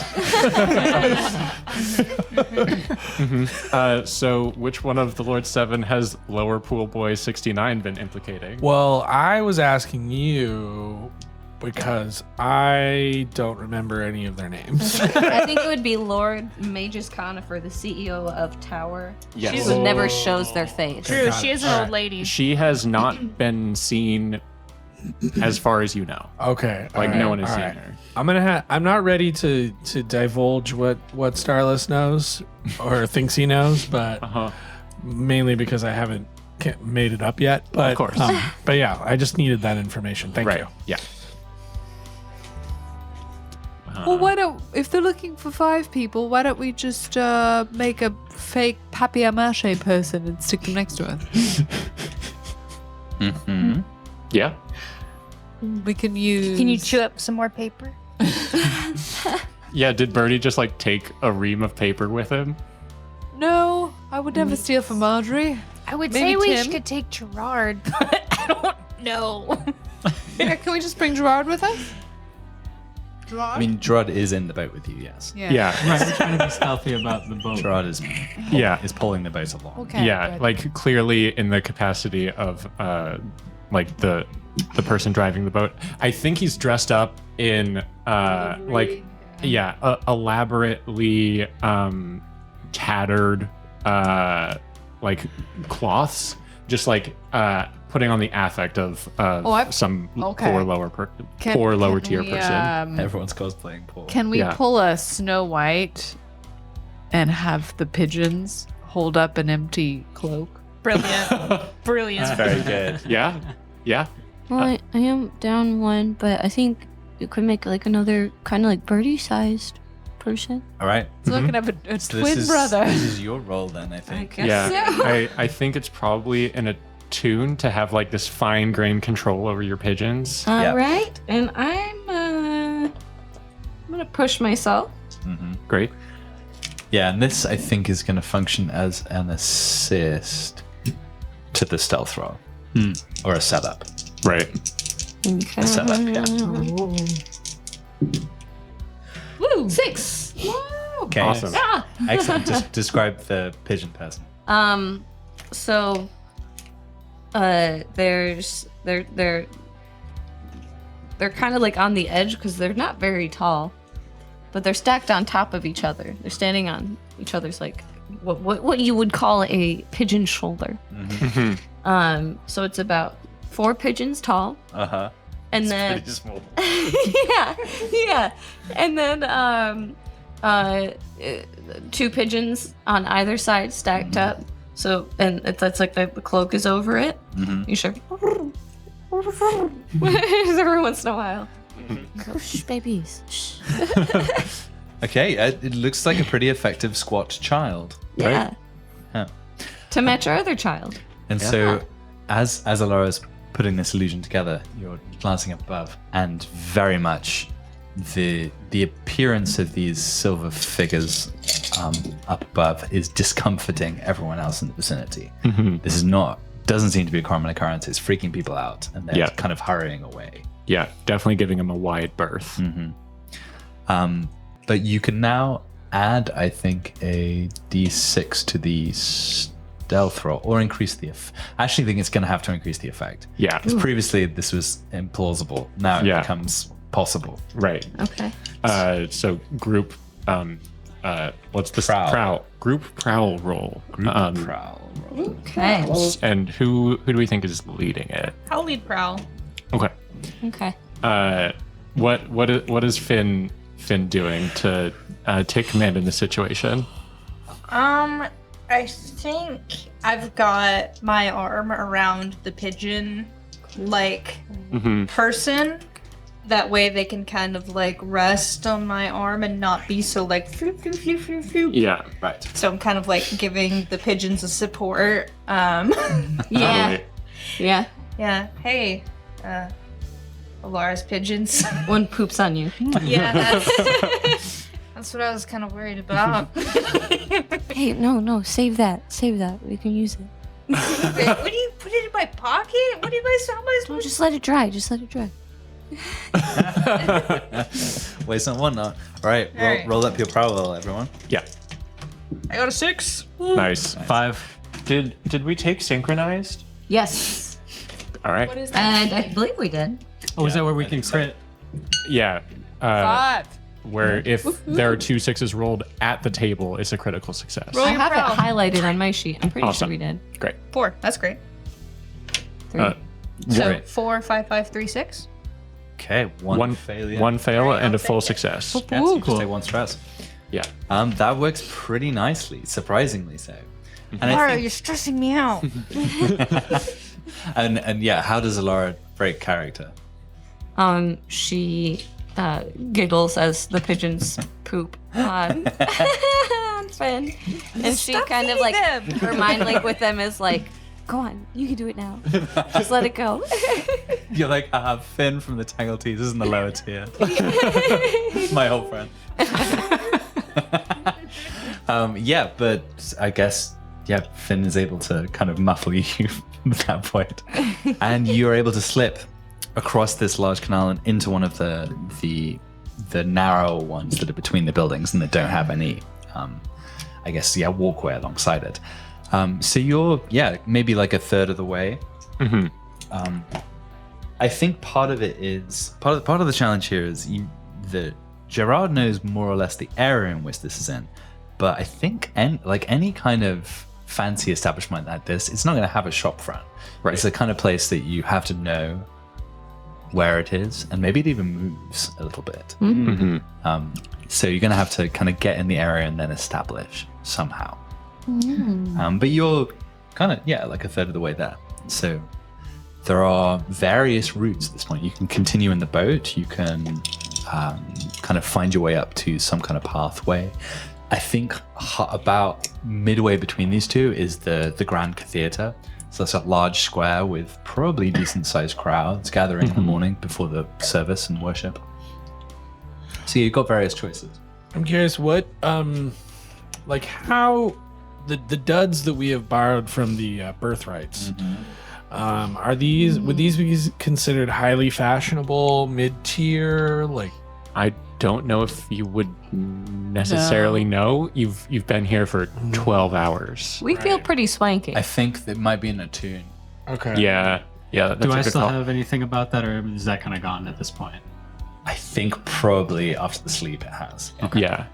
I did we say you permanently take an extra pip in a tune? Was I that? think so. It was all temporary. Okay. From what I remember, but I ended up getting a playbook thing. That Right. Kind of Right. matches. I have Right. no attunement. I don't either. I've got 2 attuned. I've got one. All right, so Yeah. who's You have two. studying the fashions? Two tuned. Okay, checking out the girls. Yeah. Like, how plausible are we? Yeah. 6. Nice. Woo! Really Okay. checking out the girls. Yeah, and then I think that I take some pigeon shit and I rub it on Alara's face. I see you have a couple red spots. Laura just looks. Not to cause a scene because she's trying to be sneaky still. She goes, I'm just helping you blend in more with blender. yeah. So Blending it in. I think what you know then is like Alex is a pretty fashionable young person, and you've pilfered Alex's closet, and so the combinations that you're wearing, it may be a little esoteric, like not necessarily. People would not be used to seeing a group of people in all of these clothes. Like it might be the equivalent of like one of you's wearing a basketball jersey, the other one's wearing like suit and tie. We're like the Breakfast Club. Yeah, it's very Breakfast Club. Yeah. Exactly. Okay. But each of the outfits individually is plausible. Okay. I think Finn picked like a lavender bodysuit. Legs or no legs? Yeah. One leg. One leg fully out. And I think what makes it plausible too is this is an early-ish morning after like a Friday or Saturday Yeah, club night. it's brunch time. Yeah, exactly. If there's people gathering in a square, we should go there. We can, not only get some information, but blend in a little easier. Bingo. Nice. Yeah, so I think Gerard pulls up to... Sorry, Gerard. We're gonna leave you now. Yeah, we're here at the 4. Get out. And you realize that the 4 is I think the theater square is a big octagon, and the 4 is the fourth corner on the octagon of the cathedral square. Nice. And he told you that you need to cross over to the 7 to get towards the district where Nona's, what was it? Knitting. Knitting. Where Nona's knitting is. Yeah, so what do we think? So the Grand Cathedral is, so you know what the cathedral in your district looks like. It's this kind of mix between a cathedral and a movie theater. Like there was stained glass, but I think the stained glass was kind of advertising the movies that were showing, that kind of thing. I think we had a sense this was kind of like a pointy gothic-y vibe. So this is like that, but 4 times bigger. It's absolutely vast in the middle of the square. And there are quite a lot of people gathered outside, I think. But what we haven't really talked about at all is like what the worshippers of the cathedra of the Church of the Gossamer Vale are like. You've only seen them from the aspect of being in kinder prison, like doing your community service. So up here in the old city, like what do we think the adherents of the Gossamer Vale? I like the idea that part of the foundation is like a sandstone that is very soft, and so worshippers come up to it and actually like kind of dig in their hands and get a little bit of dust and put it on themselves. Nice. So you see this piece of foundation that is like getting dug in. That's cool. That's cool. I like it. I think they are pretty well-to-do folks who generally believe themselves to be charitable and kind and community-oriented. I think the reality is that they tend to be kind of assimilationist. So now give me that, but from Stalus's perspective, rather than being inside their heads. Okay. These Vale folks, they all think they're so good. They think they're just these perfect, pretty, beautiful little families. And all they want is for all of us to look just like them and live just like them. Bunch of conformists. They're not even like really looking us in the eye, which I kind of don't mind, but it's also kind of weird. That's actually one of their religious tenets. No eye contact with heathens. Yeah, the part where they're spitting on us isn't, though. Oh, I thought that was kind of nice. Yeah, so then maybe this is like in the lower tier, it's a propaganda arm, and maybe it functions to that some degree up here, but it's also just like this kind of conservative social club. I wonder So if people they are all have, there in the square, like networking, and right? I wonder if they have missionaries to the lower tier. There's like a group of like little young scouts getting ready to go to the lower tier. They're just donating pasta sauce It could actually for the explain- hungry people. It could actually explain how the lower tier aesthetic became like hip. Sure. That's good. I like Yeah. that. Oh, the They- Kid Scouts come back, little rugged. Love it. They call it the descent. That's good. Mummy, we must go on our descent to the lower tier. The factory that makes the flesh nuggets has been all blown up. They need pasta sauce. We must send them all the pasta sauce we can. Surely they have pasta. They can't be that poor. They must have pasta. I heard they prefer gravy down there. Oh, we can serve it in our hands, our little hands. I love it. Here you go, lower tier person. Yes. So I think that's a nice mix. So we've got some like scout groups, we've got some kind of networky type older people. Do we think, are they going in the church, or are they just kind of congregating in the square? Is there a service going on in the morning? I bet. So I would say, because we left in the morning, I bet there's a service going on. Currently, we can hear it from outside. Matinee, perhaps. Yeah, you hear like the rumble of an action scene going on in the current movie, like when you're right outside like a movie theater door entrance and there's an explosion. You can feel that out in the octagon that you're walking through.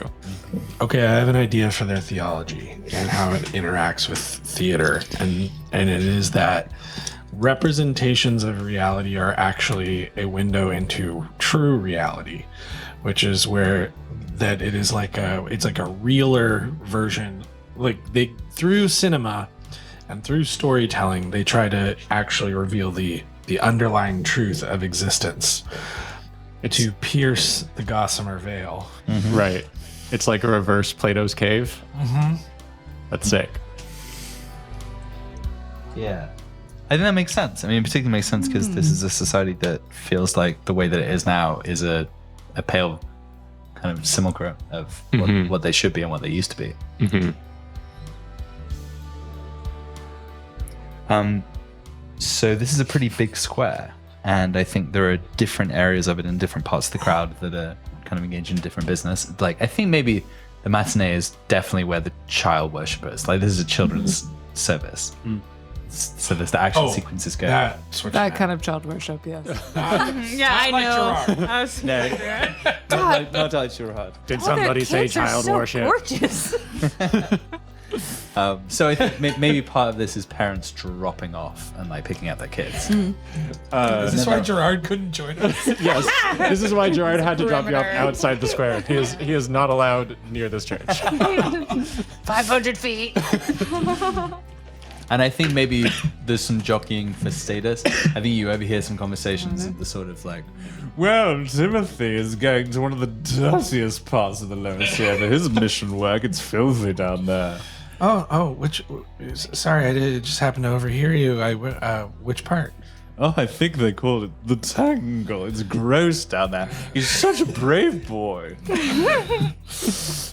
Yeah. And Timothy's like, I don't want to go, Daddy. It's too dirty. I feel like all of us have beat up to send kids before. Yes, absolutely. Yeah, I feel like Finn is gonna has advice for this kid to like where to go. to get beat up. Yeah, I was like, to get beat up. I know. I'm thinking, oh yeah. I hear the nose bag isn't too dirty. The nose bag. Do they have cucumber water there? Yeah. Lots And of- it's clean. It is clean. It's Oh, You gotta ask for it really loud. Oh, super. And then I'll tell them all about the word of the Gossamer Vale. They're gonna love hearing about it. Oh, jolly good. If you see any kids with baseball bats, those are the nicest kids. I was very scared, but now I feel reassured. Thank you, madam. Latex That's right. stranger. That's my name. And then the dad's like, come away from that burly girl. I look around and I see that all the attractive people here are still leave. And I'm like, fuck. They're all skinny. I'm not hot here. They are very skinny, I think. I'm working class hot. Hey, but maybe that exoticism would work to your advantage. It's just all about carrying it with confidence. I mean, I'm definitely, already crying. definitely in chunks that was working great, but I think in the square, no. Oh no. So yeah, there's a lot of kind of side eyes and these creatures of the night. They've been out partying, damning their souls. We're here to repent. They've got so much goo in their eyes. It's gross. So many different kinds of goo. Yeah, and I think this is generally even when you try and engage with people, they just sort of They just end up. They're not even talking to another person, but they're just talking about you to someone. We sound so hick. It probably doesn't help that your short compatriot who looks like a child is still shaking at martinis. We're here to repent. So that's what you look like. That's the general vibe. How can you breach this social wall in order to get more information about where the cloak merchant is? Well, we're gonna have to look for them as fashionable. We could just say that you're dropping me off, Mummy. That's I'm good. just like, would you like me to make you another martini? Mom. Mama. Yes, thank you, son. Now go ask about fashion. Now you go learn about fashion like you want, like you always do. Yes, I can sew you some clothes and make you a martini. That's my boy. What's the strategy? Look, But Bertie What are you is trying to accomplish? Bertie's never Bertie's been drunk before. Like it. How are you attempting to find out where this cloak place is? No idea. No idea. Bertie leaving with the other doesn't children. He's forgetting. Bertie doesn't Bertie remember actually has forgotten that he's an adult. Exactly. Bertie thinks that he is a child in the middle tier now. And he's become so enmeshed with Marjorie's childhood that it's now his. Is this kind of like a Saltburn situation? I think he's getting lost in the character. All right. Yeah. I mean, I think you guys are attracting some attention to yourselves. So I'm afraid you're eating up pie here. Oh no. Okay, so we have And I think you see one of these striding figures on the edge of the square. And you hear the clank, clank, clank. Okay, can we look around and see if there's anybody who looks like particularly fashionable in this crowd? Or like a kid in a cape. Yeah. I do have one Pippin survey. Kindred spirit of mine. Does anybody have more? Like I had a 2-banger. So It could also be a group survey if everybody's looking. yeah. Yeah. Let's do that. But I don't think Betty. Betty's Betty's too Betty's drunk. Betty's end No, of the Buddy's world. just Yeah. gonna child over here. Although you would always be looking for someone with a fancy cloak, That's true. Always. regardless. Regardless of mental state. Yeah, Bertie doesn't know why he's looking for someone with a nice cloak. He just is. Are we following Birdie's lead? But at my height, you can really pick out the flip of a lovely damask. Yes. All right. Okay, so this is a survey roll. Who's looking for fashionable cloak wearers? I mean, not me, because I have no pips in the survey. I'm cocked. Hold on, let's see. I've got 2. I can Yes, Mama. I can lead it. Okay. 5. 6. Got a 1. Wait, do I roll 2 die? If Can I push myself? You roll one die if you have Okay, push then I have a yourself. 2. I'm gonna do that. If I have no pips and I push myself, Roll one die. One roll die. 1 die. Okay, cool. 6. So that's a crit. That's a crit. It's a crit. One failure from Finn, and 2 failures. One from Finn, one from Starless. So Alara takes 2 stress. Sorry, Alara. Yeah. And so the crowd parts, and what you see, who's leading the roll? Okay. Alara. Laura, you leading the roll. You see the crowd part, and there's a dancing troupe. It's like dance worship troupe. But they're all wearing the fanciest, most damasky of robes, and the dance is pretty good. They've been practicing this quite a lot. Maybe this was something that they learned on their mission, but these are some kind of older teens. I think it's dancing teens. I take Birdie, kind of like in my side, and I approach, and I say, "Oh, excuse me, my boy is so interested in dance and fashion, and I just have to know, where did you get those cloaks?" And they spin around like 360, another 360. That makes 720, and then more like Tony Hawk numbers, and then. And it's jazz hands. A round of applause. Yeah, and they're like, Someday, honey, someday that will be you. worship teens. And the cloaks sweep, and Bertie, you reach out a little chubby hand and get a little stroke of the cloak. Ooh, it's lovely. It's very damasky. And they're like, the only place in this town that you can buy a cloak, if you're anyone. Nona's knitting. Oh. But you should know that, of course. Well, where is that lovely Nona these days? The teen throws you a tambourine and looks expectantly at you.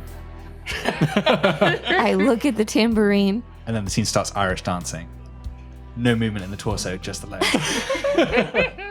Alara, Looking you right in the eye. Alara plays the tambourine, a steady beat.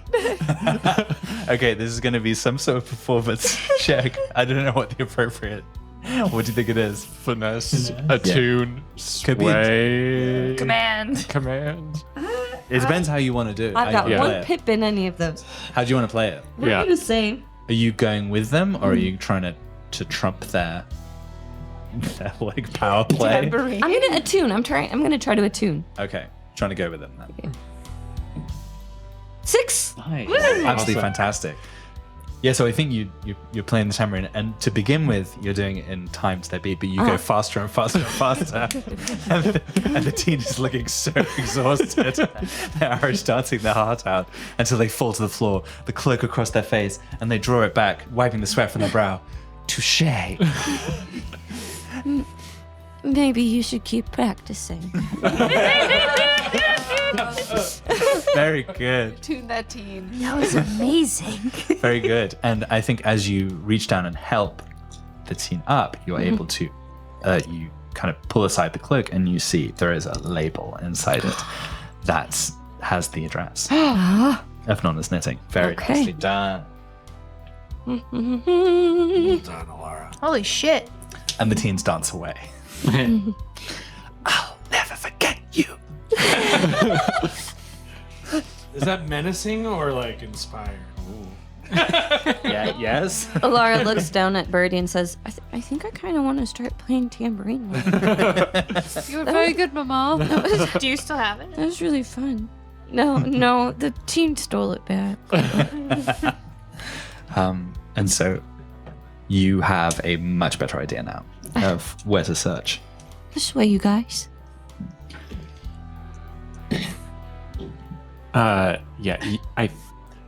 You have an address. I don't know if you know how like the street and address system in the middle tier works. Like, I want to say the addresses are like Rafelio's Castle number 2 or something like that. Like they're named after the architect and where in their like building phase they were. So like Rafelio number 2 could be on one side of the city and number 1 could be completely separate. Right. I think small child Birdie is going to try and solve this one. Oh, it does feel like a child detective. Child detective. Child detective is going to go up to the. What is it? It was a temple, a church, or something. Cathedral? Yeah, Cathedral, the Grand if you will. Theatre. Yeah, the Grand Cathedral. I like Rafelio's Castle number 2. Yeah.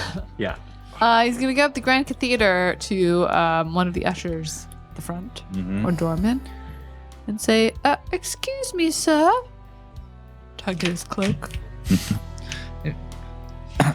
Yes, little boy. Hi there. It is my Mama's birthday next week, and I was hoping that I could get her a cloak for her birthday without her knowing as a surprise. Oh, bien sûr, it's a surprise. Everyone loves a surprise. We all love Don't a you know? surprise. Yes, that's a very sweet thing to do from your But mom. there's one problem. What is the I've problem? saved up all my coins to buy her the cloak that she wants. But alas, I don't know where the address is for Nonna's Knitting. Nonna's Knitting. Rafelio's Castle number 2. Rafelio's Castle number 2, and he gestures over at a kind of real neckbeardy looking other usher. Geronimo. Yes. Do you recall which of Rafelio's castles number 2 was? Which district that was in? Yes. Number 2 had 4 minarets, all white, capped with giant rubies. And then it had a moat, and it was made of just straight marble, the whole thing. Right, okay, that's very helpful for someone as tall as yourself. But surprise, I am very short. I brought this piece of papier. Would you be able to draw a map from here to there on my papier? I think this is a sway, but you get an extra D6 because it's so lovely. Yeah. And it's not, I mean, they're very willing to help you because this is adorable, but do they know?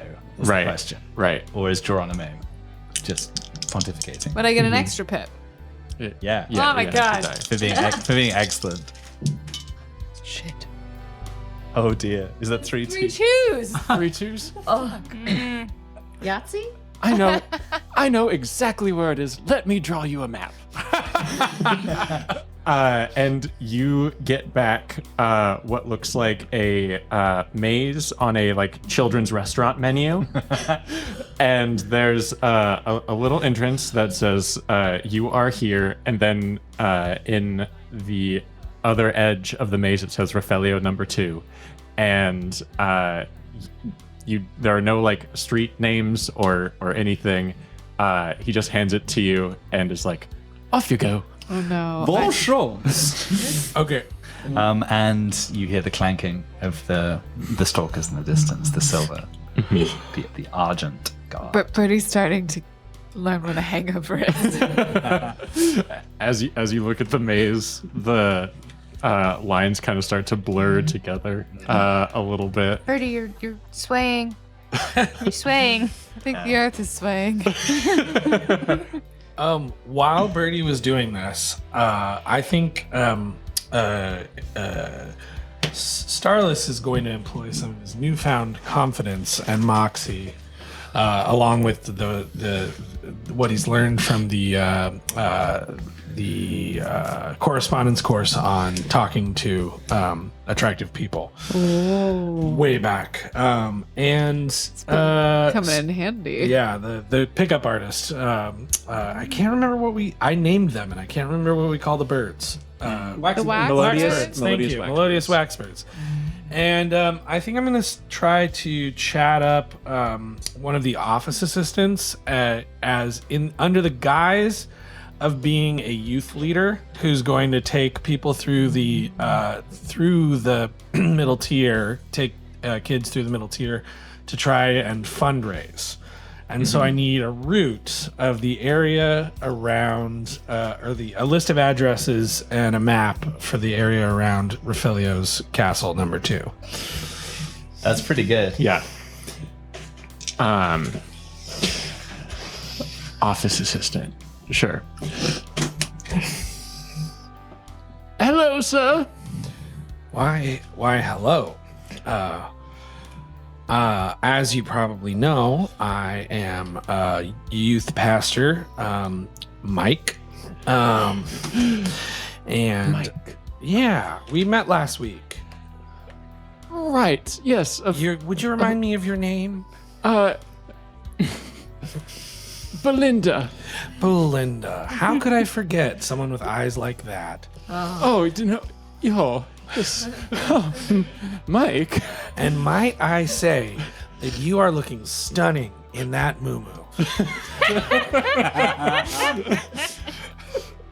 Well, I did feel fantastic when I bought it last week. Oh, thank you. Oh, Mike. And you don't just feel fantastic, you look fantastic as well.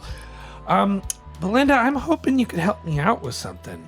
I'm about to take these little kiddos through the town to do our important fundraising business. You know how it is. It pays your bills. Of course. So who are you gesturing at here? Do you have children? I do point to Birdie. Who's vomiting. just a hand against the wall. just like one single dry heave as Birdie's like staring off into the distance. You know, some of them are a little troubled, but I can see that. But we got to do some fundraising, and my troop has been assigned to the area of Refilio's castle. So I'm wondering, Which one? number 2, number 2, of course. A Yeah, fine building. yeah, beautiful, really, stunning. One of my favorite of Refilio's castle. like the minaret.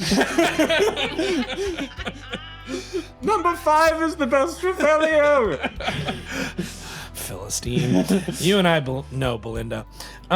So anyway, I need. Do you have any of the any maps of the area that I could hand out to my kiddos? So Belinda is completely smitten with Mike. She hates the way you say kiddos. So go ahead and make a sway roll for me. I think the idea of anyone who's supposed to belong in the old city asking for a map of a neighborhood is also quite suspicious. Right. Okay. So Excellent. I think that's part of the issue. Yeah. It's so the kids don't get lost. You know. Is this a consort or a sway?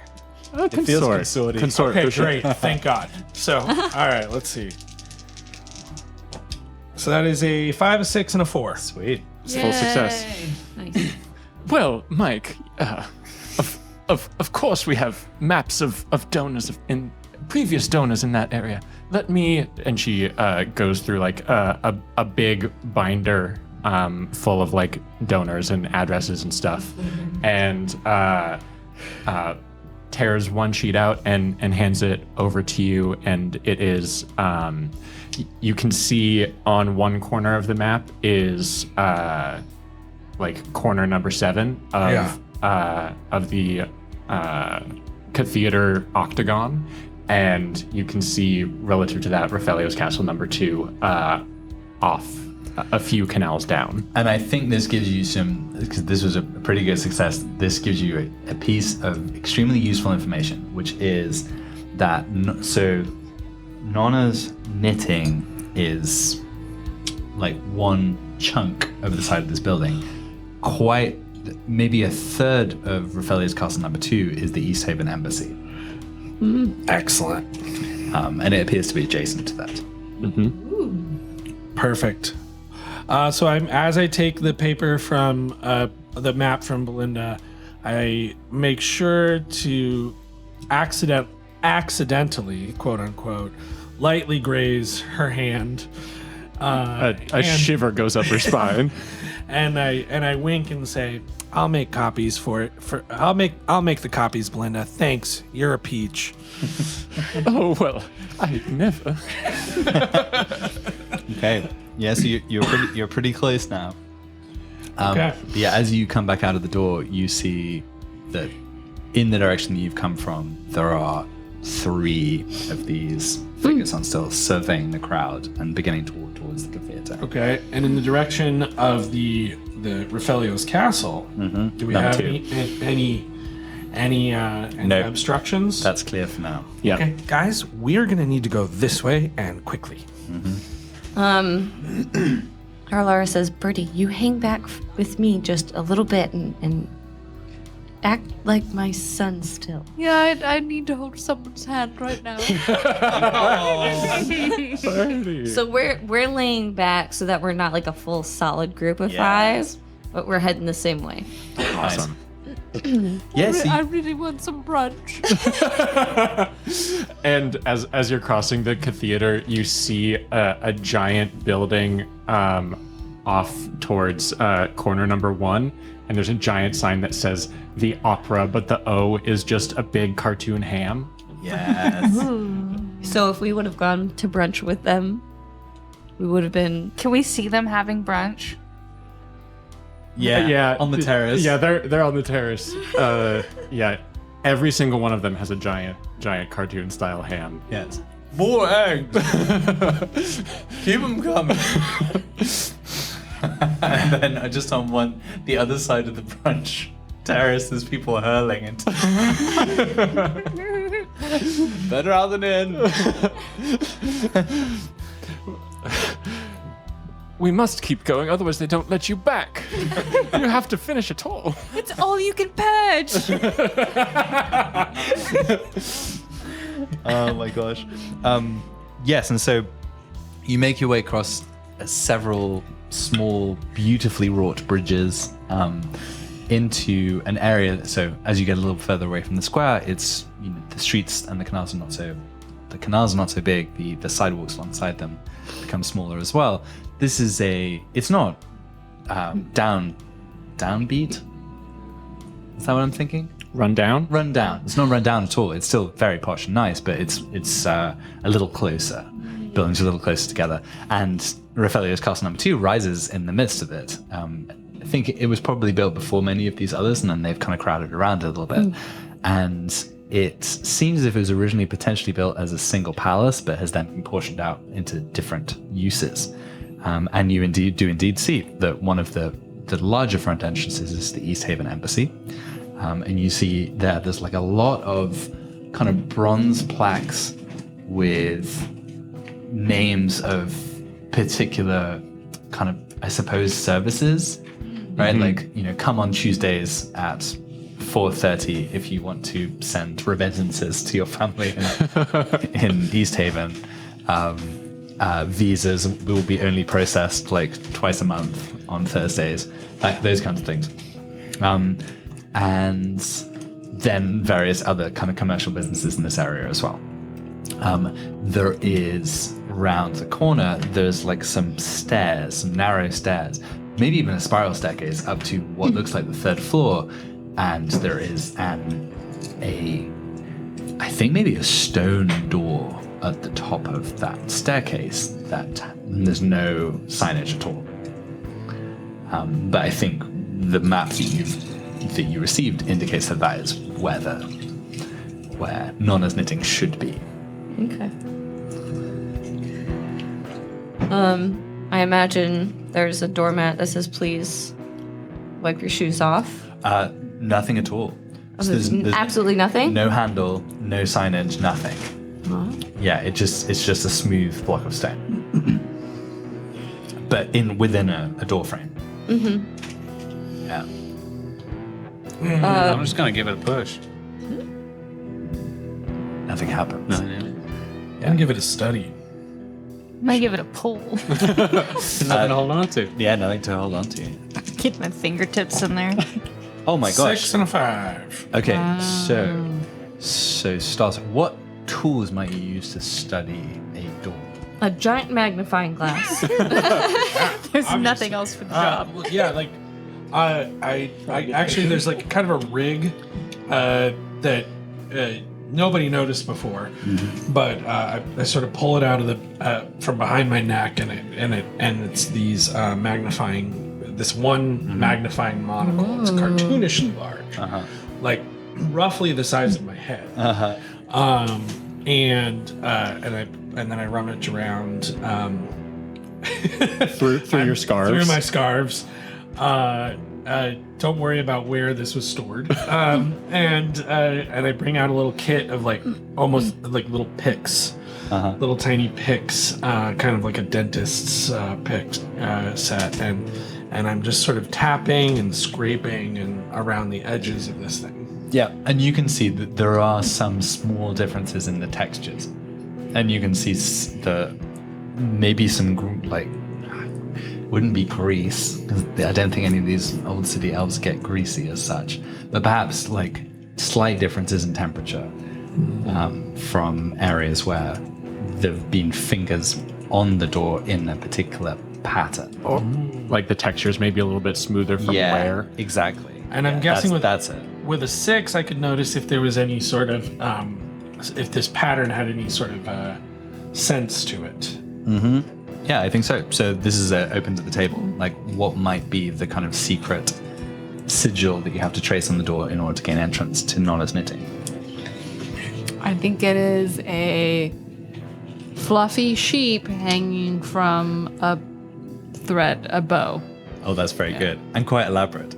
So you start tracing the sheep side. And before I start tracing it, is there anywhere that I can notice it seems like someone is starting at any distinct starting point? Or is it just... I mean, sure. Yeah, Okay, absolutely. great. Yeah. All right, well, I'm going to start tracing it. Now you can describe how you do it. So I notice... And what does this look like to the rest of you? Just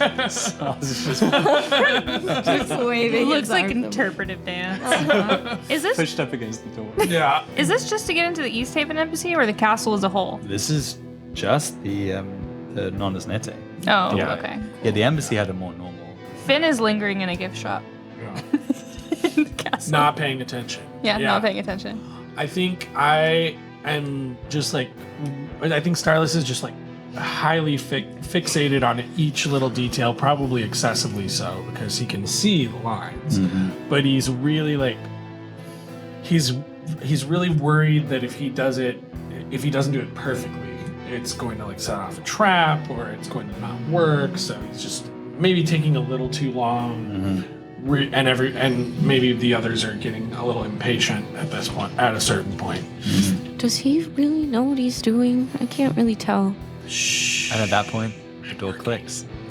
And Stars kind of slides inwards with it. And you kind of, I guess, do you think you catch your balance or do you think you go head first through? I think, he goes in head first. Yeah. Loses his footing, but then regains it. Like, doesn't fall all the way. Clumsy. And I think as you fall forwards, you kind of topple back and you're in, oh my gosh, the comfiest armchair that you've ever experienced. Oh my gosh, this is the comfiest armchair I've ever experienced. And as you put your hand down to the side, there is a little, like, coffee table with a bowl of boiled sweets. Oh my gosh, this is a little coffee table with a bowl of boiled sweets. They smell minty and delicious, and you hear a voice from inside. What's that voice from inside? Wow, these sure are minty and delicious. Starless. We get it. And the voice says, Hello, my dear. Yeah. Please enjoy this seat. You seem have a boiled sweet. Enjoy yourself. And who are these others outside the door? These are my cohorts and compatriots. We are a traveling group of musicians who are looking for some costuming.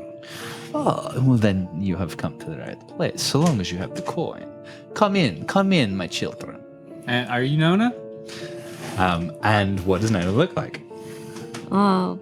This is very much a question for Carissa. Yeah. Oh.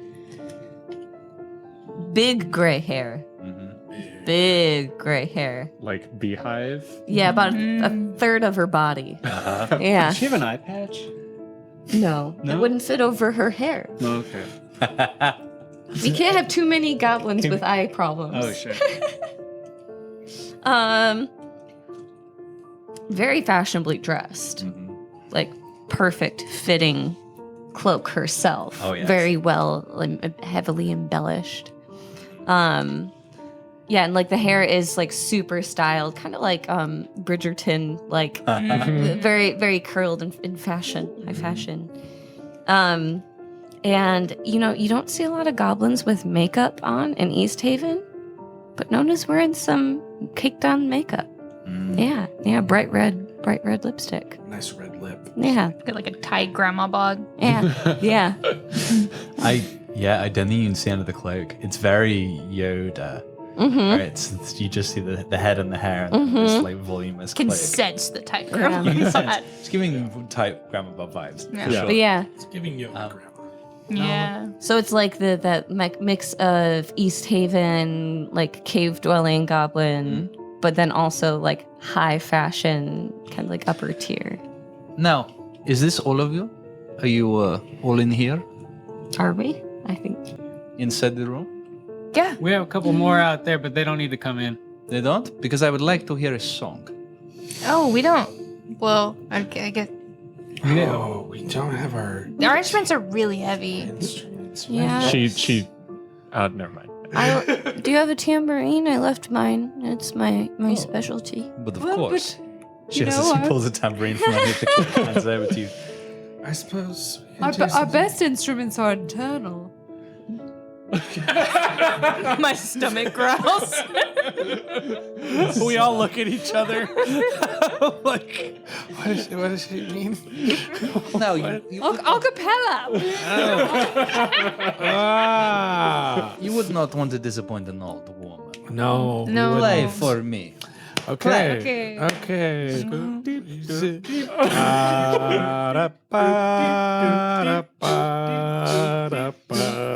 Where's the burly one that sings burly?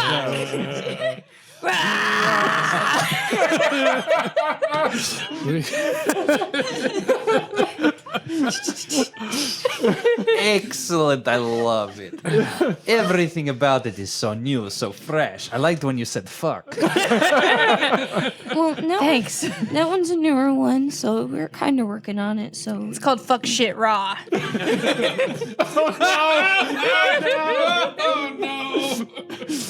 That is disgusting. I like your vibes. You may have cloaks. I would like to know that this podcast is in favor of safe sex. Speak for yourself. It's unnatural. This podcast is in favor of unnatural sex. Now, let me escort you back to the fitting room. We need to know precisely the size of your frame so that these cloaks can be perfectly fitted. Well, that seems like a good idea. Also, though, I wanted to ask our friend Birdie here saw some fellas in the while on his descent in the recently in the lower tier who were wearing some of your cloaks, and we thought they were really special, and we were wondering if we could, get something in that style.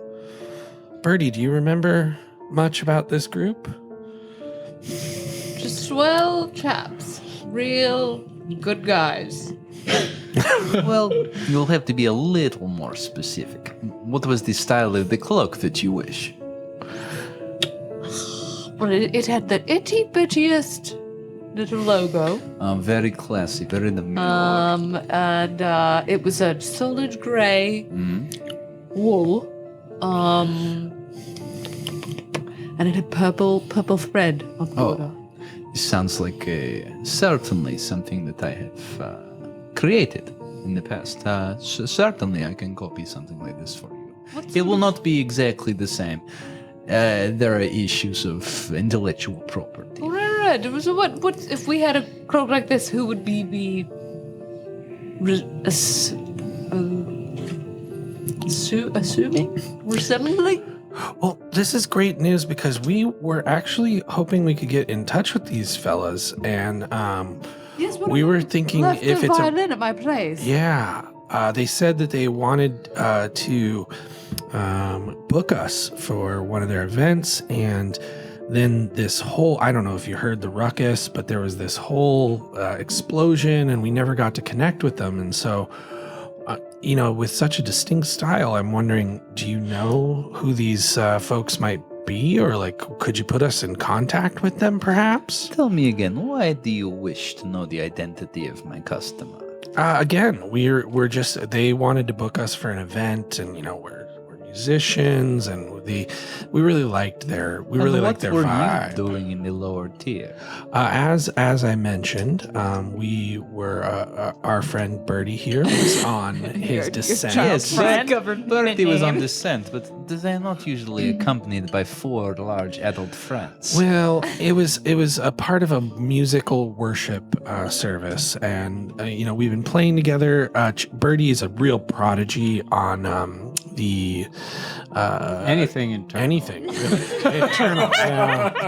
Yes. The internal, Internal particularly strong on the internal flugelhorn, and we thought it would be supportive and effective if we all traveled down there with Birdie to engage in musical worship. So you believe in this Church of the Gossamer Vale? Absolutely not. It's just more of a means to stardom. To start? It's a very supportive community, and I can't speak for all of my compatriots here. I have an open mind. Maybe it's true, maybe it's not, but I just know that I feel at home there, and that they support my vision, my musical vision. And what do you think about their attitudes towards the superiority of elves over the other races? For instance, the goblins. I mean, it's one of my biggest hang-ups about the whole thing. The goblins I've known have been some of the most fantastic people, and It's kind of bullshit, right? yeah, it's bullshit. We were actually thinking about doing a song about exactly that. And how would this song, where would it go? What is the... There's no doctrinal basis for discrimination against goblins. Ryan, I bet you're They're such the a good most teacher. fashionable and talented and handsome individuals. They're not people because they're goblins, and people are a different thing, but we're all one. Oh, it seems like you're trying very hard there, but maybe getting a little tied up in knots. We're workshopping. Just it, imagine so. it being screamed by that one. Well, I appreciate your heart appears to be in the right place. So you're saying these friends of yours with the cloaks with the purple lines, they wanted to give you some kind of gig? Yeah, absolutely. And we would be on the guest list. I think it was a wedding. Did they mention from which, let us say, faction or corporation they belong to? Do you remember anything? I'm just a kid. They seem like I'm some kind of anarchist group. Anarchist group. Yeah. Which, you know, we're some kind of anarchist group too. Yeah, they were pretty anti-elf, and Yeah. But we We're- also we're kinda respect right there law with and it. order. But we also do, and also don't. It's complicated. It's nuanced. Okay, give me a sway roll here. I think with advantage, because I think she really enjoys the singing. I think she also quite enjoys setting the cat amongst the pigeons. But I do think that there is some risk to revealing this information. So, Yeah. yeah. Okay. Oh no. You've got one pip. Do you want help? Yeah, I need someone swaggy to help me. Can't help you. I can help. Yeah, how do you help, Bertie? Well, Birdie's got 2 pips in sway. Birdie can Birdie's going to make up an analogy about society and anarchy as it relates to fabric. Let's hear it. An analogy. In song. Internally. That little boy seems to have an analogy. Please, tell us your analogy, little boy. Sometimes the lacy fabric of society comes undone. Sometimes the beauty is in the chaos. Sometimes if you pull the threads too tight, it limits the flow of the fabric. Flow of the fabric. Let it flow. Let it flow. Let it flow. Let the threads flow free. Freedom!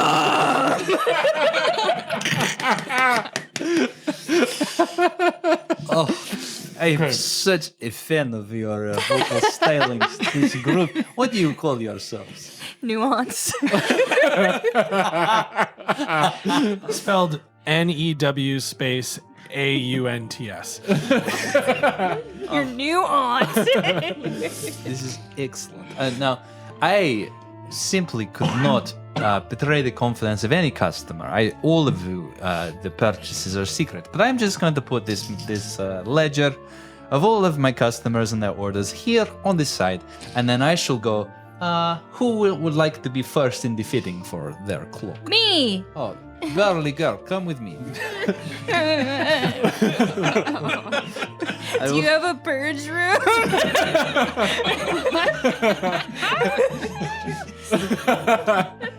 There is no shame to your burden, so you appreciate your strength. East Haven is a place where strength is valued. Not like these skinny elves here. But come, I will find a cloak big enough for your gigantic shoulders. And Nana disappears with Finn. You hear the sound of weeping. I'm like an elephant. A strong elephant. And So no need to roll. no need to roll. Okay, Yeah, the wonderful. ledger's right there. Yeah. And what you find out We sung enough. is that there have been multiple purchases of the kind of cloak that you were talking about over the past 3 or 4 years Whoa. by So many cloaks. a figure who is signed as, what's a good name for a butler? We already used Gerard Damn earlier, so Lord Belvedere. No, not Lord. It's not Lord, it's a butler. Sorry. St. John. I like St. John. St. John.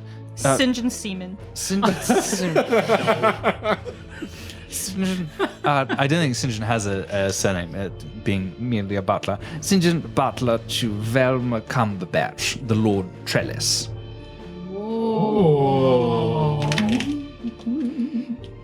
And that's all it says. The cost is really prohibitive. And as you look down the ledger, these are very expensive items. I don't think you have enough money. No, you don't have any money. You have full coin. no. Well, you have perfume and Yes.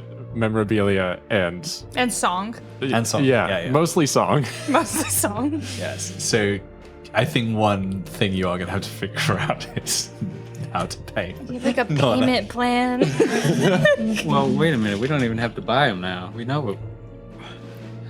Nothing saying we gotta buy these clothes. Finn's back there. She didn't gotta Maybe buy we have it. enough coin for. Oh, we don't have coin. I have to. Yeah, you have stuff for barter, Yeah. but yeah. Just no one like barter. And, well, goblins love shiny things. This we've established in previous campaign. It's true. So we have perfume. That's shiny thing. Perfume and various memorabilia. Are we gonna trade Including everything? a- Taxidermy squirrel. Including perhaps maybe a shiny nugget of polished amber. That's shiny. Sure. How many capes can we get? I think this Which is a wood product. I think this is probably 2 capes. Nah. Yeah, 2. I think Yeah. 2. I think it's 2 coins This per is cape. all 4 of our coin. Yeah, to get 2 of them. If you want capes, yeah. Yeah. We were at the cape shop, and they're really good capes. Oh, they are Well, phenomenal. We could also, maybe say we're gonna think this over. Maybe not make a. Oh, we're gonna be those customers. Yeah. We got our custom-made Oh, capes, and then I say we're gonna love think about it. Yeah. Finn's getting measured right now. Yeah, that's a good point. Why don't we? We do want to So be friends. these capes would allow you to masquerade as people from Yes, this. yes, Yeah, that that's is good. okay. Nona seems That like a makes good sense. friend to have. Why don't we buy 2 now and come back later for the other 3 and gossip? And it would also raise suspicion if we just got names and then made no purchase. So, yeah. There, I have your measurements, Finray. I presume you confided your name to Nona during the emotional fitting process. Yeah. Who is next? I mean- And then remember, Finn, you've been looking for love in all the wrong places. I know. Why does everyone leave me, Nona? Why do I leave them before they can leave me? I mean, This is a question you will have to answer for yourself during your arc of adventure. Okay. Where are Finn and Alara's eyes as you're walking out and saying those things?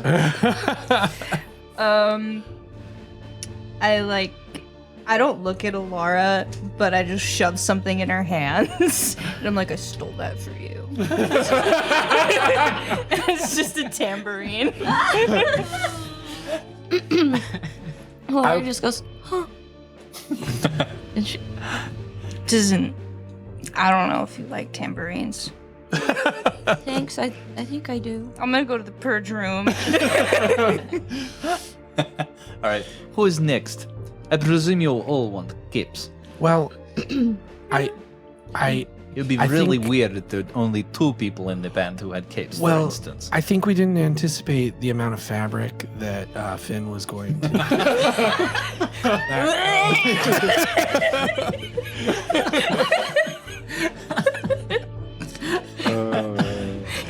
You see, it's like a petty cape. It's not. It's like half, like not long. No, you're gonna get a full cape. Yeah, yeah, Finn, right? yeah. For our listeners, I want to be clear. We are I am pro a two- eating I disorder. am a 260-pound man. As am I.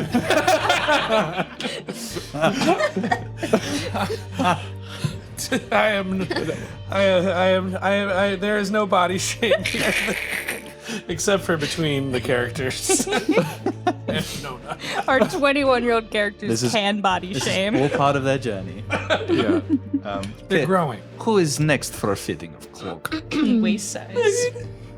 who is the one of us who's going to stand out the most in the middle tier? You know, definitely not the Victorian child here. Not the good-looking kid.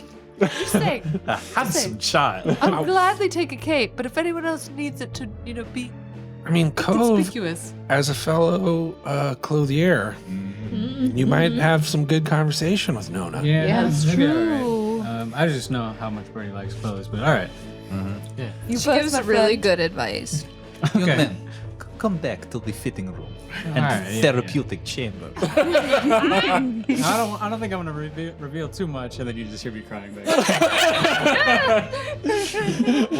What trauma do you think Cove takes into another? Oh, we're bad people. Does I am a creature of the night come out? No, because I consider that good. Yeah, true. Okay. Okay, this is pretty interesting actually. So how much of you being bad people do you reveal to Nona? Oh, it's very much sidestepping actual events. It's I have these friends, who one of my friends killed somebody, and I don't go into any detail. Okay. That's a detail. So That's enough. Stop snitching! I'm gonna say, because I think Nona's pretty insightful. Yeah. I think maybe what would be like a roll to. I think it would be a success in this role would be an emotional weight will be lifted. Okay, A failure will be she will know a lot about sure. you and what you guys are up Yeah, just something deception-y. to. Yeah. Consort? Yeah, maybe think? consort. I think consort. Yeah. 6. 6. Sweet. Yeah, so you talk to Nona, you able to sidestep the particular issues well. You get the sense that Nona knows something, but the way that you have played it and the sympathy that you've garnered means that Nona's not going to use any of this information against you. Yeah. And I think kind of gives you a little nod to come down. Cove, I think you will enjoy the cloak, and I really would not worry about these issues of what is good, what is bad. Like, it is all relative to one another. You're telling me I put too much pressure on myself? Yes, I think you do. And I think, I think you're right. you're moving in good direction. Yes, particularly with this new musical endeavor. How many stress do you have right now? Oh, I have up to the brim. I think you can take some stress off. Yeah. Yeah? I think Okay. let's say like you clear 3 stress. Yeah. Sweet. Nice. Nona's real. Wow. What a wonderful goblin. Everything they say about goblins. Can't be true. What do they say about goblins? I heard they're really dirty. Yeah, and you This smell is a fantastic. common misconception. We are very clean. In East Haven, the pools of water are warm and steaming, and we bathe in them daily. Oh, wow! is a That's just beautiful pretty far place. away, isn't it? You're far from home. It is a long way. I have not been to East Haven for many years. Hmm. Oh, well, that must be sad. You must miss it. I do miss it very much. The people here are fake. Much of the time. Yeah. They pretend to be in bands. No, I'm just kidding.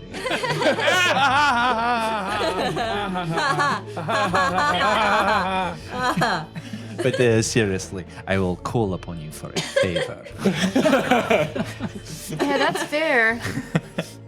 Perhaps we can help one another.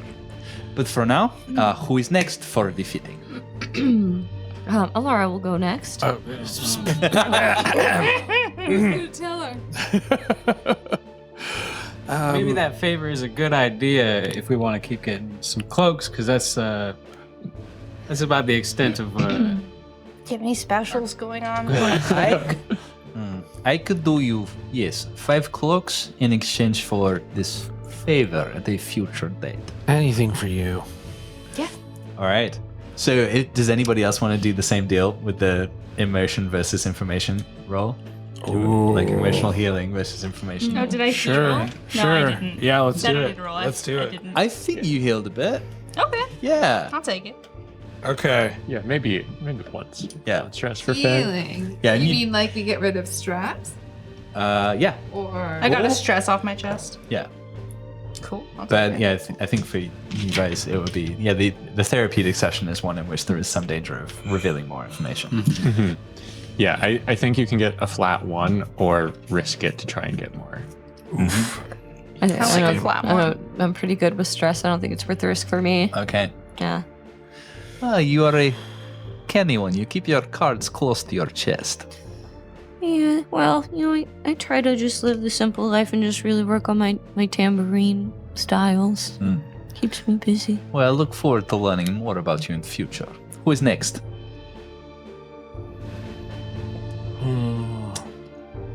You who smell like chicken, or you, Victorian child?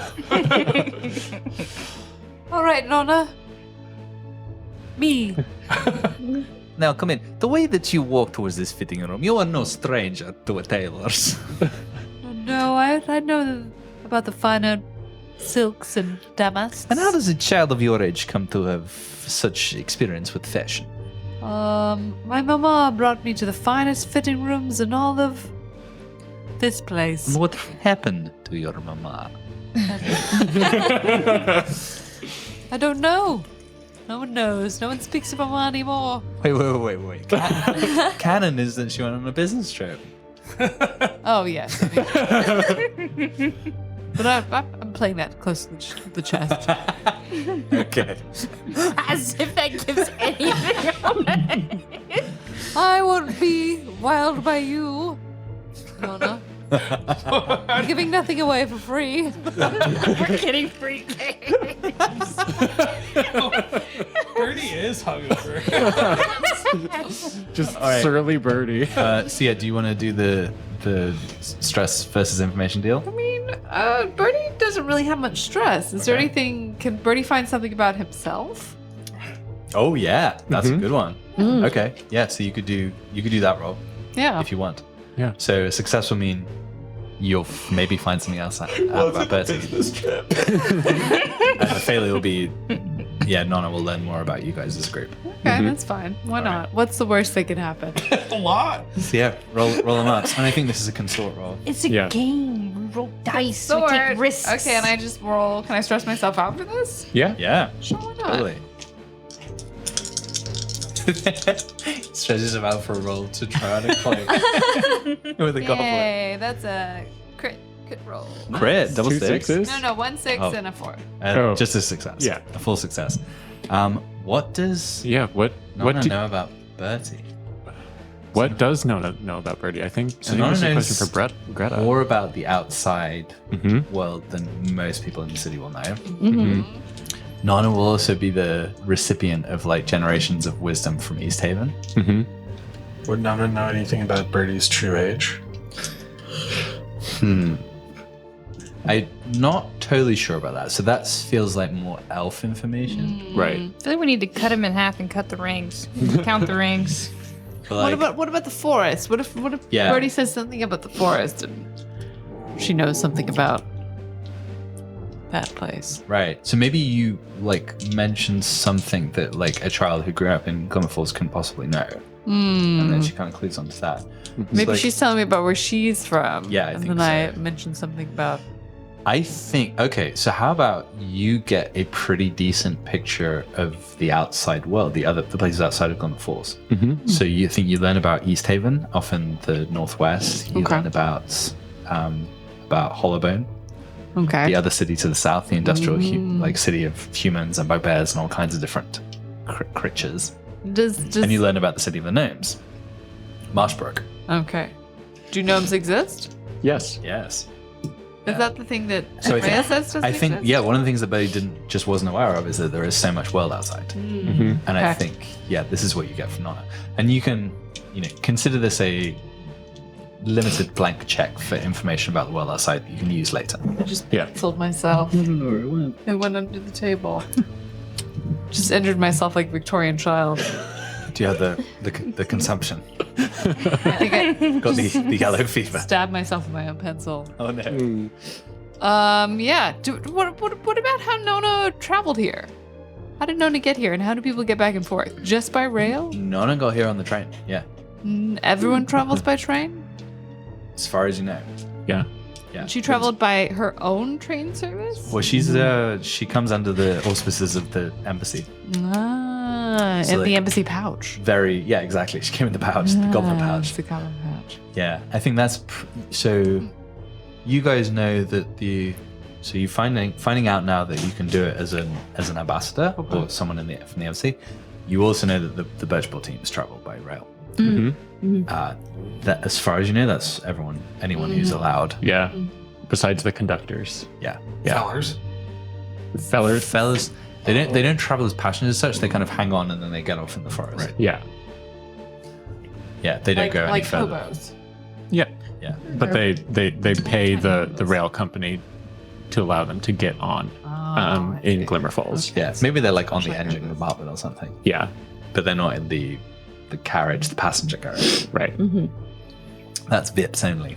Yeah. And we learned from the story of Finn's parents that there are not always passenger cars on these trains. Only Mostly not, I would say. yeah, mostly not. It's pretty rare for people to travel, but Nona's one of the few. Which does beg the question of like what VIPs died in that crash. Mm-hmm. We still don't know that. Yeah.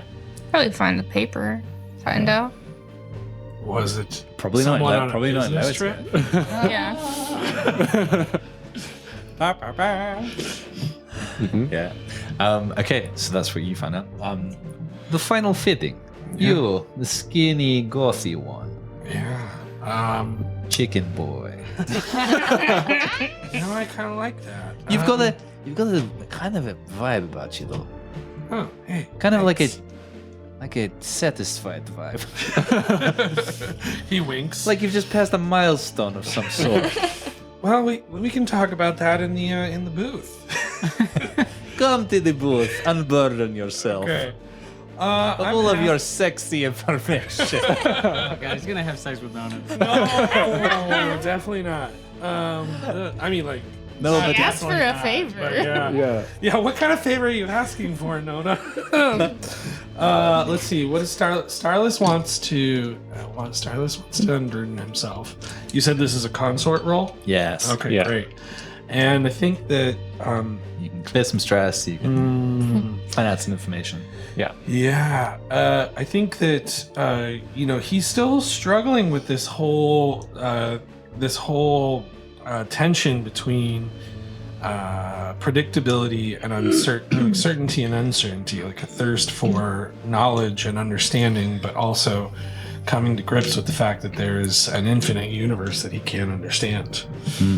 I mean, he doesn't even, and also maybe like why he doesn't even ask where his parents are. That's a lot. I'm sorry. Yeah, no, that's good. Starless has got some. He needs to go to a therapist.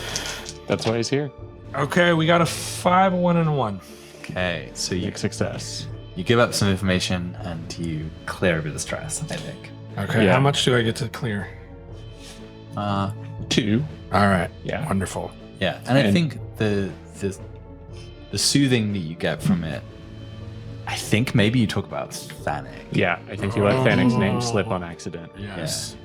Yeah. Is there any perceivable glint of recognition?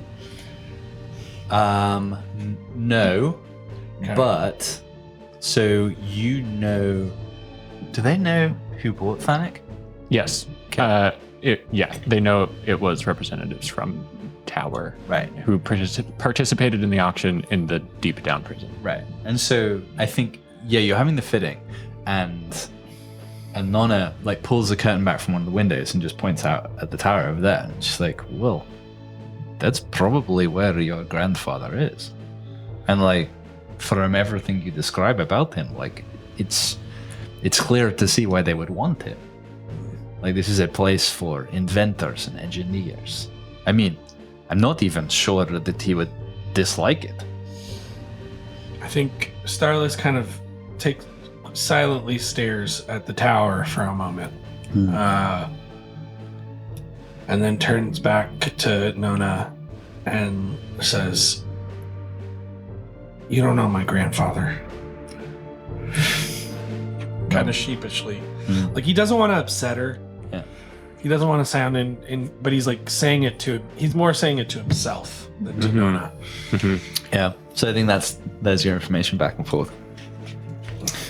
Okay. So you know who bought the cloaks. You know pretty much where that person is based. Yep.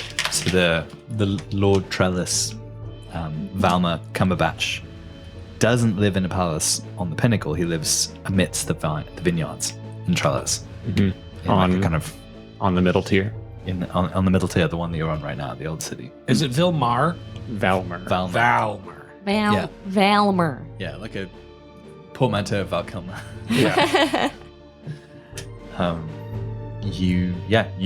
Your cloaks will be ready. I think, for the sake of it, she has them done by the time you leave. Our logo's so big. It can't be because they have to be able to pass for the same as these ones, right? Yeah. Yeah. Yeah, that's why these were so But I think that you have a whole conversation with it where you're trying to make it bigger. How will they even know? That we got that. Yeah, you want like an all over print? Yeah. Yeah. And I think that's probably where we'll leave it tonight. Yeah, I think Sounds so. good. As you all Suit up. clasp on your brand new fabulous cloaks. Do you guys want to do XP? Yay. Let's do it. So, are we changing it so that we do XP as like a little bonus episode and not the main episode release, or do we want to keep doing? Do we want to have XP like in the main episode? Don't know. I think a common thing is to put the like mechanical XP sort of stuff in the bonus episodes. Sure. Okay. It's like That makes sense.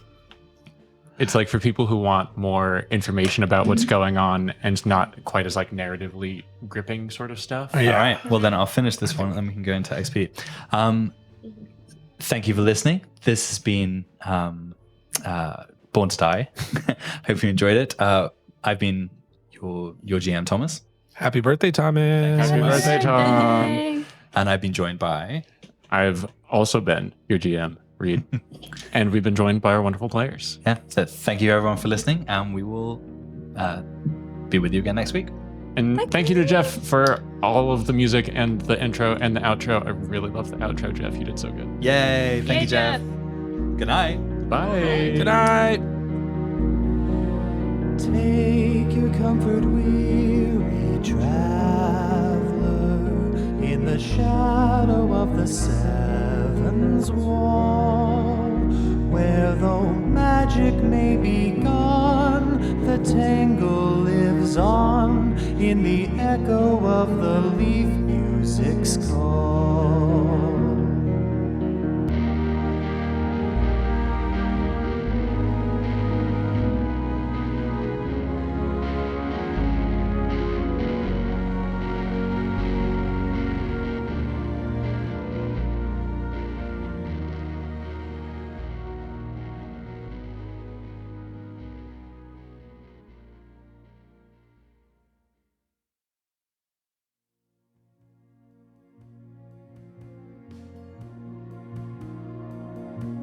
Okay, and now we can do XP.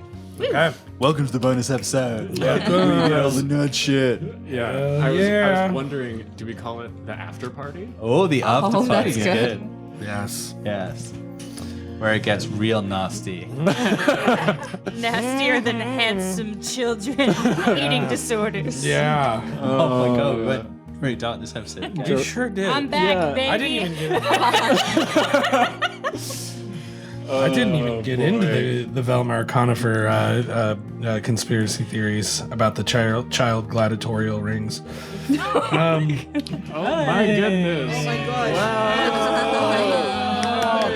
With candles. Happy birthday, happy birthday, happy birthday. Is that how it went? Yeah. Happy birthday. Happy birthday. Happy birthday. Happy birthday. Oh, this is so nice. Our Virgo king has been crowned. Oh my gosh, I really did think that you would like somehow.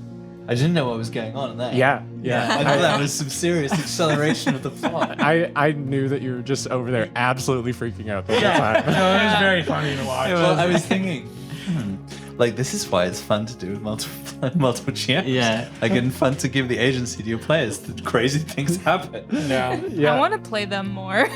Yes. We absolutely Can we bring them back? Yeah, we need to do a bonus episode, a one shot of what happens at brunch. Oh, yes. These terrible friends. smelled just like chicken. Where is Chicken Boy? Was that a child? They stole the phone? Alex, wherever did you pick up those dirty, dirty paws? They were disgusting. I loved it. Can I rent them? Yes. Did you hire them for your birthday? They do bat mitzvahs. Lady Betty would just absolutely adore them. Okay, XP. Yeah. Let's go. Who wants to go first? Yeah. Oh, did not have I can any. go first. Oh, you go first. As I said, Laura didn't have any desperate actions. Yeah, none tonight. Tracking her violence. I mean, she did survey for. Yeah, you're tracking the art. What are we calling them? Argent. Argent Guard. Argent Guard. Guards. So I think I've got that one, as well as expressing my beliefs. And I did not struggle from any traumas. So just the two. Yeah. I need reminding every time. What are your traumas? Do you have them? I have no traumas. Awesome. I have She's one. been very careful. Yeah. Is there something specific that's supposed to be tied to the trauma? It's not just a thing that happened? There's like a 1 or 2 word description of what it is. Okay. Yeah, what's yours again? Well, I got the trauma because we were in a situation where I felt like we were just a bunch of kids. and Oh, over that's our right. head. That's right. Yeah, like we don't know what's really going on. Yeah. Right. Like we're just kids, like Yeah. bopping around it the is world. imposter You should get, like, syndrome. Yeah. Worried every time you look at Birdie. We're just kids. We're Yeah. just kids, especially Yeah. Birdie. Yeah. I think write down imposter syndrome / we're just kids. Okay. Just I so like you that. remember for the future. And yeah, play into it where you can. Yeah. My traumas are explosions and uncertainty. Right. Yeah. My trauma is, are we the baddies? Right. Which I struggled with today because did? I almost gave up too much information. Absolutely. So I will take something Yeah. for that. You got that one. That's for sure. very good. And then I also use stealth like nearly half the episode. Totally. Yes. Yeah. Maybe go He was ahead. stealthily writing a book in the corner. Yeah. That wasn't me. Yeah. Maybe go ahead and take 2 for the stealth. Cool. Address your problem with stealth or evasion, Yes. because that was this whole episode. Cool. Then I'm leveling up my prowess. Hooray! Which one are you taking? I'm not sure yet. Sounds good. See. Who's next? No desperate actions. I do think it could be argued that I use technical skill. No mayhem. But I mean, you ripped out a phone. Well, I also kind of mayhem. surveying the door. I guess Oh, that was yeah. mayhem. Surveying the door was technical skill. Ripping out the phone was mayhem. Okay, what about Yeah. my rizzing up of Belinda? What that was? Technical skill? I think No. I mean, it was from a correspondence course. Yeah. Anyway. Take 1 for that. All right, yeah. Okay, so I get 3. Express beliefs, tribes, heritage, or background. We always get that one. Yep. Struggled with issues. You always do. If you ever don't, then you won't get it, but you always do. Yeah. You struggled with issues from your vice or traumas during the session. Explode. No. Yeah. No, none. Okay, so I get 4, which means I get to level up my playbook. 4? How do you get 4? Yeah. Do you know what you're taking? And I don't, How- but you can come back to me. How do you get 4? What? How do you get 4? How do I get 4? Yeah. How do you get 4 XP? I'm lost. How did I? Yeah. Oh, because we got the technical skill with the rizzing Uh-huh. and the technical skill of the door. We got the mayhem of the phone. I don't know. You don't get that many. Yeah, I think you Okay, just no, I get don't. 1 for address a problem with Fine. technical skill and mayhem. Yeah. Fine. Yeah. Okay, so then I Because the get- mayhem was little and the technical skill happened once. All right, fine. Yeah. You Then just I don't kind get to you level just up sort of feel up a anything. door. Yeah. And you stole the phone. You've done Yeah. so much more mayhem in the past. That's, Yeah. that's fair. Yeah. But this was a rich person's phone. It's a nice phone. Yeah. Yeah. Yeah. High And quality. one of these days you'll figure out how that thing works. But in a sense, like the birthright family's household is so chaotic to begin with. I'm not sure they'd even notice. That's true. Ah, fine. Oh, they're probably fixing it. Again. I do wonder if the staff at their estate just puts a new phone in place before they even notice that it was broken in the first place. That's good. All the volunteer staff. They probably have hired staff for inside the house. Yeah, who get paid more than your entire neighborhood. Yeah, And send them up. Yeah. Gerard's just a method actor. exactly. I just love that their last name is Birthright. Funny. So funny. I just sat there in a panic, like, oh god. Yeah, that was great. Yeah, Perfect. very happy with Birthright. Right, who's next? Was No I relation. violent? I don't know. I don't remember being violent besides the screaming. Don't think so. Yeah. No. Oh, you're pretty tame. Oh. Yeah, it's pretty tame. This is my version Those of tame. tranquilizers. Really still Yeah. What do you mean these aren't Tylenol? Well, I think part of it is Finn's so like out of her comfort zone. She is. Yeah, in the- she's amongst the posh. yeah, the posh. She's so like rough and tumble and Burly. burly. She's so burly. I think because of the burliness, I struggled with vice and trauma. That I'm huge. That I'm enormous. I love this idea of Finn just trying to shrink into the background amongst all of this Yeah. situation. It's brilliant. And then expressed beliefs drives. I think I did that. Yeah. Mm-hmm. Didn't roll any desperate action, so I think that's just 2. I'll take the 2. And I put my pip into finesse. Awesome. Birdie. Yes. Thumbsticks. Big birdie. Russ Wall. No desperate actions, right? No. Okay, I think I express my beliefs and drives. Yep. Always. Dress challenge with deception or influence. Absolutely. I think that I get 1 for that as well. And Yeah. I've struggled with issues from vice or traumas during the session, so my trauma. So my vice is hats, shopping, finer things, trying on clothes. I don't know if you struggled with that vice so much as it drastically helped improve your situation. The opposite of struggle. Yeah. I didn't struggle there. Did I struggle with my trauma? No, except for like talking about. I don't think so. No. Yeah. Yeah. So I think just the one. So, okay. 2. Did you develop a drinking problem? Deception. Yeah. Deception and, Deviled egg addiction. God. Oh yeah. 2. Sorry. Stomach ache. Yeah. And Yeah, I was then thinking about that. I need a purge room. We all need. yeah. All these eggs and liquor. And then we have crew XP. Execute a successful operation.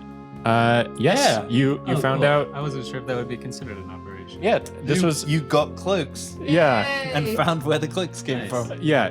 The thing you've been trying to do for like I don't know 5 episodes now is find out who bought Yeah. those clothes, Yeah. and we finally did it today. Greasy I mean, sometimes the chicken. operation is you destroy a factory and murder people. Other times Yep. you Hang go to a out with- cloak shop. Yeah, hang out with Nona. Yeah.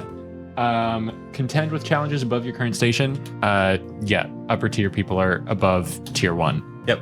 For sure. The consequences of getting caught would have been real bad. Yeah. Bravo. Bolster your crew's reputation or develop a new one.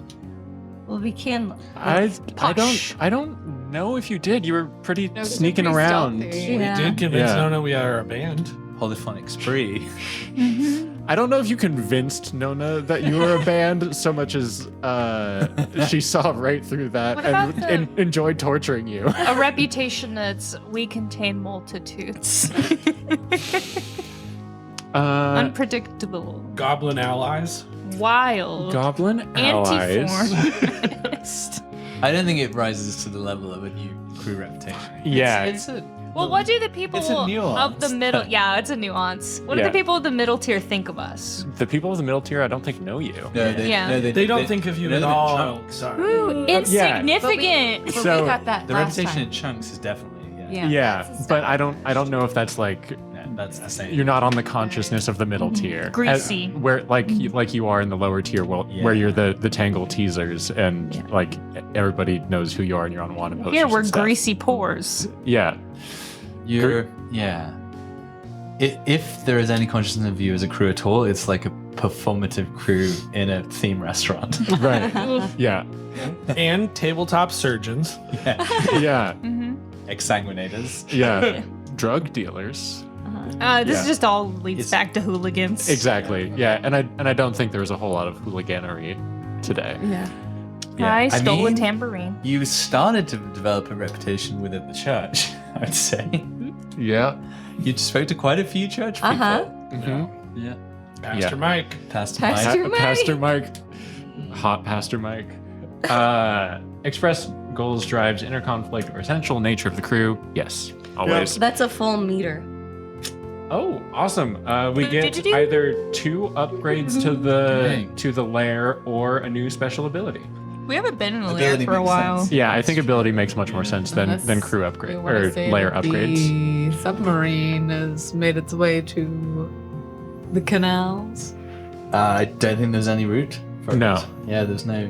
Yeah. Unless it could fly up the shaft. Yeah. Yes, that makes sense. Some of the crew upgrades are not for the lair. They're things like having quality gear or supplies, tools, stuff like that. Or you can make progress towards jaded, and various What other does that things. mean again? Jaded means you get an extra stress box, but That's it pretty takes nice. it takes 3 upgrades to get that one extra stress box. So if you picked Jaded this time, you wouldn't actually get anything, but you would be able to fulfill Jaded next time. There really isn't a special ability that I think we've gotten some of the good ones Mhm. recently. Mhm. I think it's worth investing in Jaded. I'm down for Jaded. Sure. Yeah. You could do 1 in Jaded and then 1 in something in the quality track, so that you still get something this time, and next time you just put 2 in Jaded and get it. And like having quality stuff makes sense up here in the. Right. That's true. You have access to Quality. better things. Well, can we have Yeah. elite gang? I don't know that it narratively makes sense to have picked up a gang this time, but picking up some quality gear I think that's a from good idea. Alex's place, like just in like Quality the gear. clothing Yeah. And our clothing that you capes. stole. Yeah. So either I don't know about documents, but gear, implements, supplies, tools all make sense to me. I'd say maybe so gear, a pip in gear, and then a pip in Jaded. I like it. That Or sounds 2 great. in Jaded, right? Well, Oh, just the one because we. Because we'll do 2 next time to get a full Yeah. Jade. Mm. Yeah. So jaded. Oh, I just Yeah. thought we had 3 total. But maybe I'm Yeah, just yeah, you remembering. get You get 2. Okay. Yeah. So 1 and 1. Awesome. I reckon Cool. jaded would be good if you like get betrayed or something. Yeah. That's it.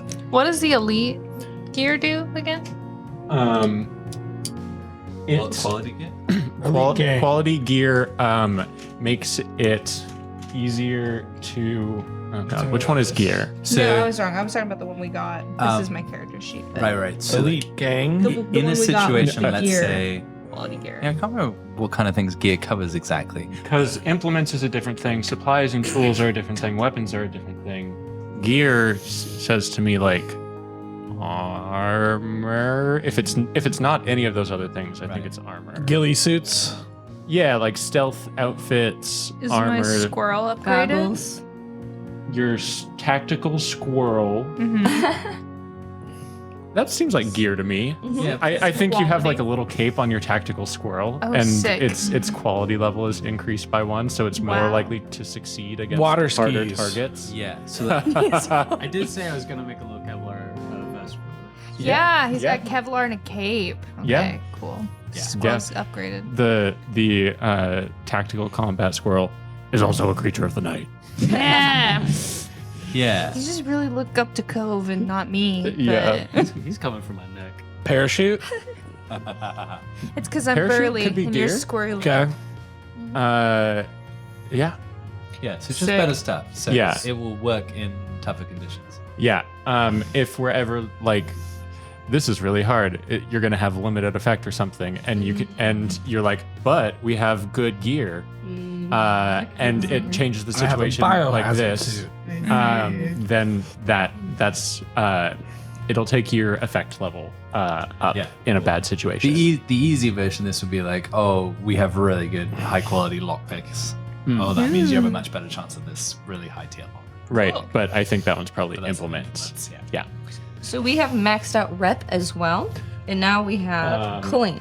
I don't know if you got rep for this because it was kind of a stealth mission. But we hit the max last time oh, and couldn't afford Now we to have level. money. But we spent all our coin, didn't we? No, don't know. we paid a favor. I think it was coin for 2 plus a favor to get the rest of them. Wasn't that ever explicitly stated? I don't think it makes sense to tier up. No, and Okay. also you need 8 coin Yeah. to tier up. Yeah. Which actually means at some point you need a vault because you can't tier up unless you do Big haul. a big job that gets you 8 coins because you can only hold on to 4. Entirely possible. You could get 8 at some point, but any more than that, Yeah, we could have 4 in the bank and You 4 can on have- the next one. Do we have one pip in the vault, or is that? No. No. Okay, that was a snare. Yeah. Yeah, imagine like tearing up, like coming back victorious, like Right. middle tier or whatnot. That Yeah. makes sense narratively. Yeah. Okay. I like I guess we are at tier 1 weak hold. So, yeah. 1 times 8. 8 coins needed. Yeah. 1 times 8. Yeah. And so, yeah. How many is that? I get. We'll need to figure out how tier 1 stronghold is different from weak hold, like what that looks like narratively. This is why I can never play Magic the Gathering. This is Because it's for nerds. Yeah. Don't worry, we'll figure that out. I'm, I'm with you, Greta. Rules are for fools. You know what's not for fools? Pie. Yeah, we have a whole bunch of one pie of them is here. cherry pie. One of them is cherry pie. Maybe berry pie. Okay, Mary and so Mary is that pie. it for the bonus part of the episode? Yeah, I think so. Oh my god, we We'll were so never close to know. getting Yeah, you'll never know unless you look that And bye-bye everyone for the bonus episode. Thank you very much. Thank you for joining us at the after party. Bye-bye. Jeff, can we get some like oomps music as the outro here? I'm not wearing tambourine, pants. please. Fabulous work, everybody. Okay, who wants what kind of pie? I want Mary and Mary.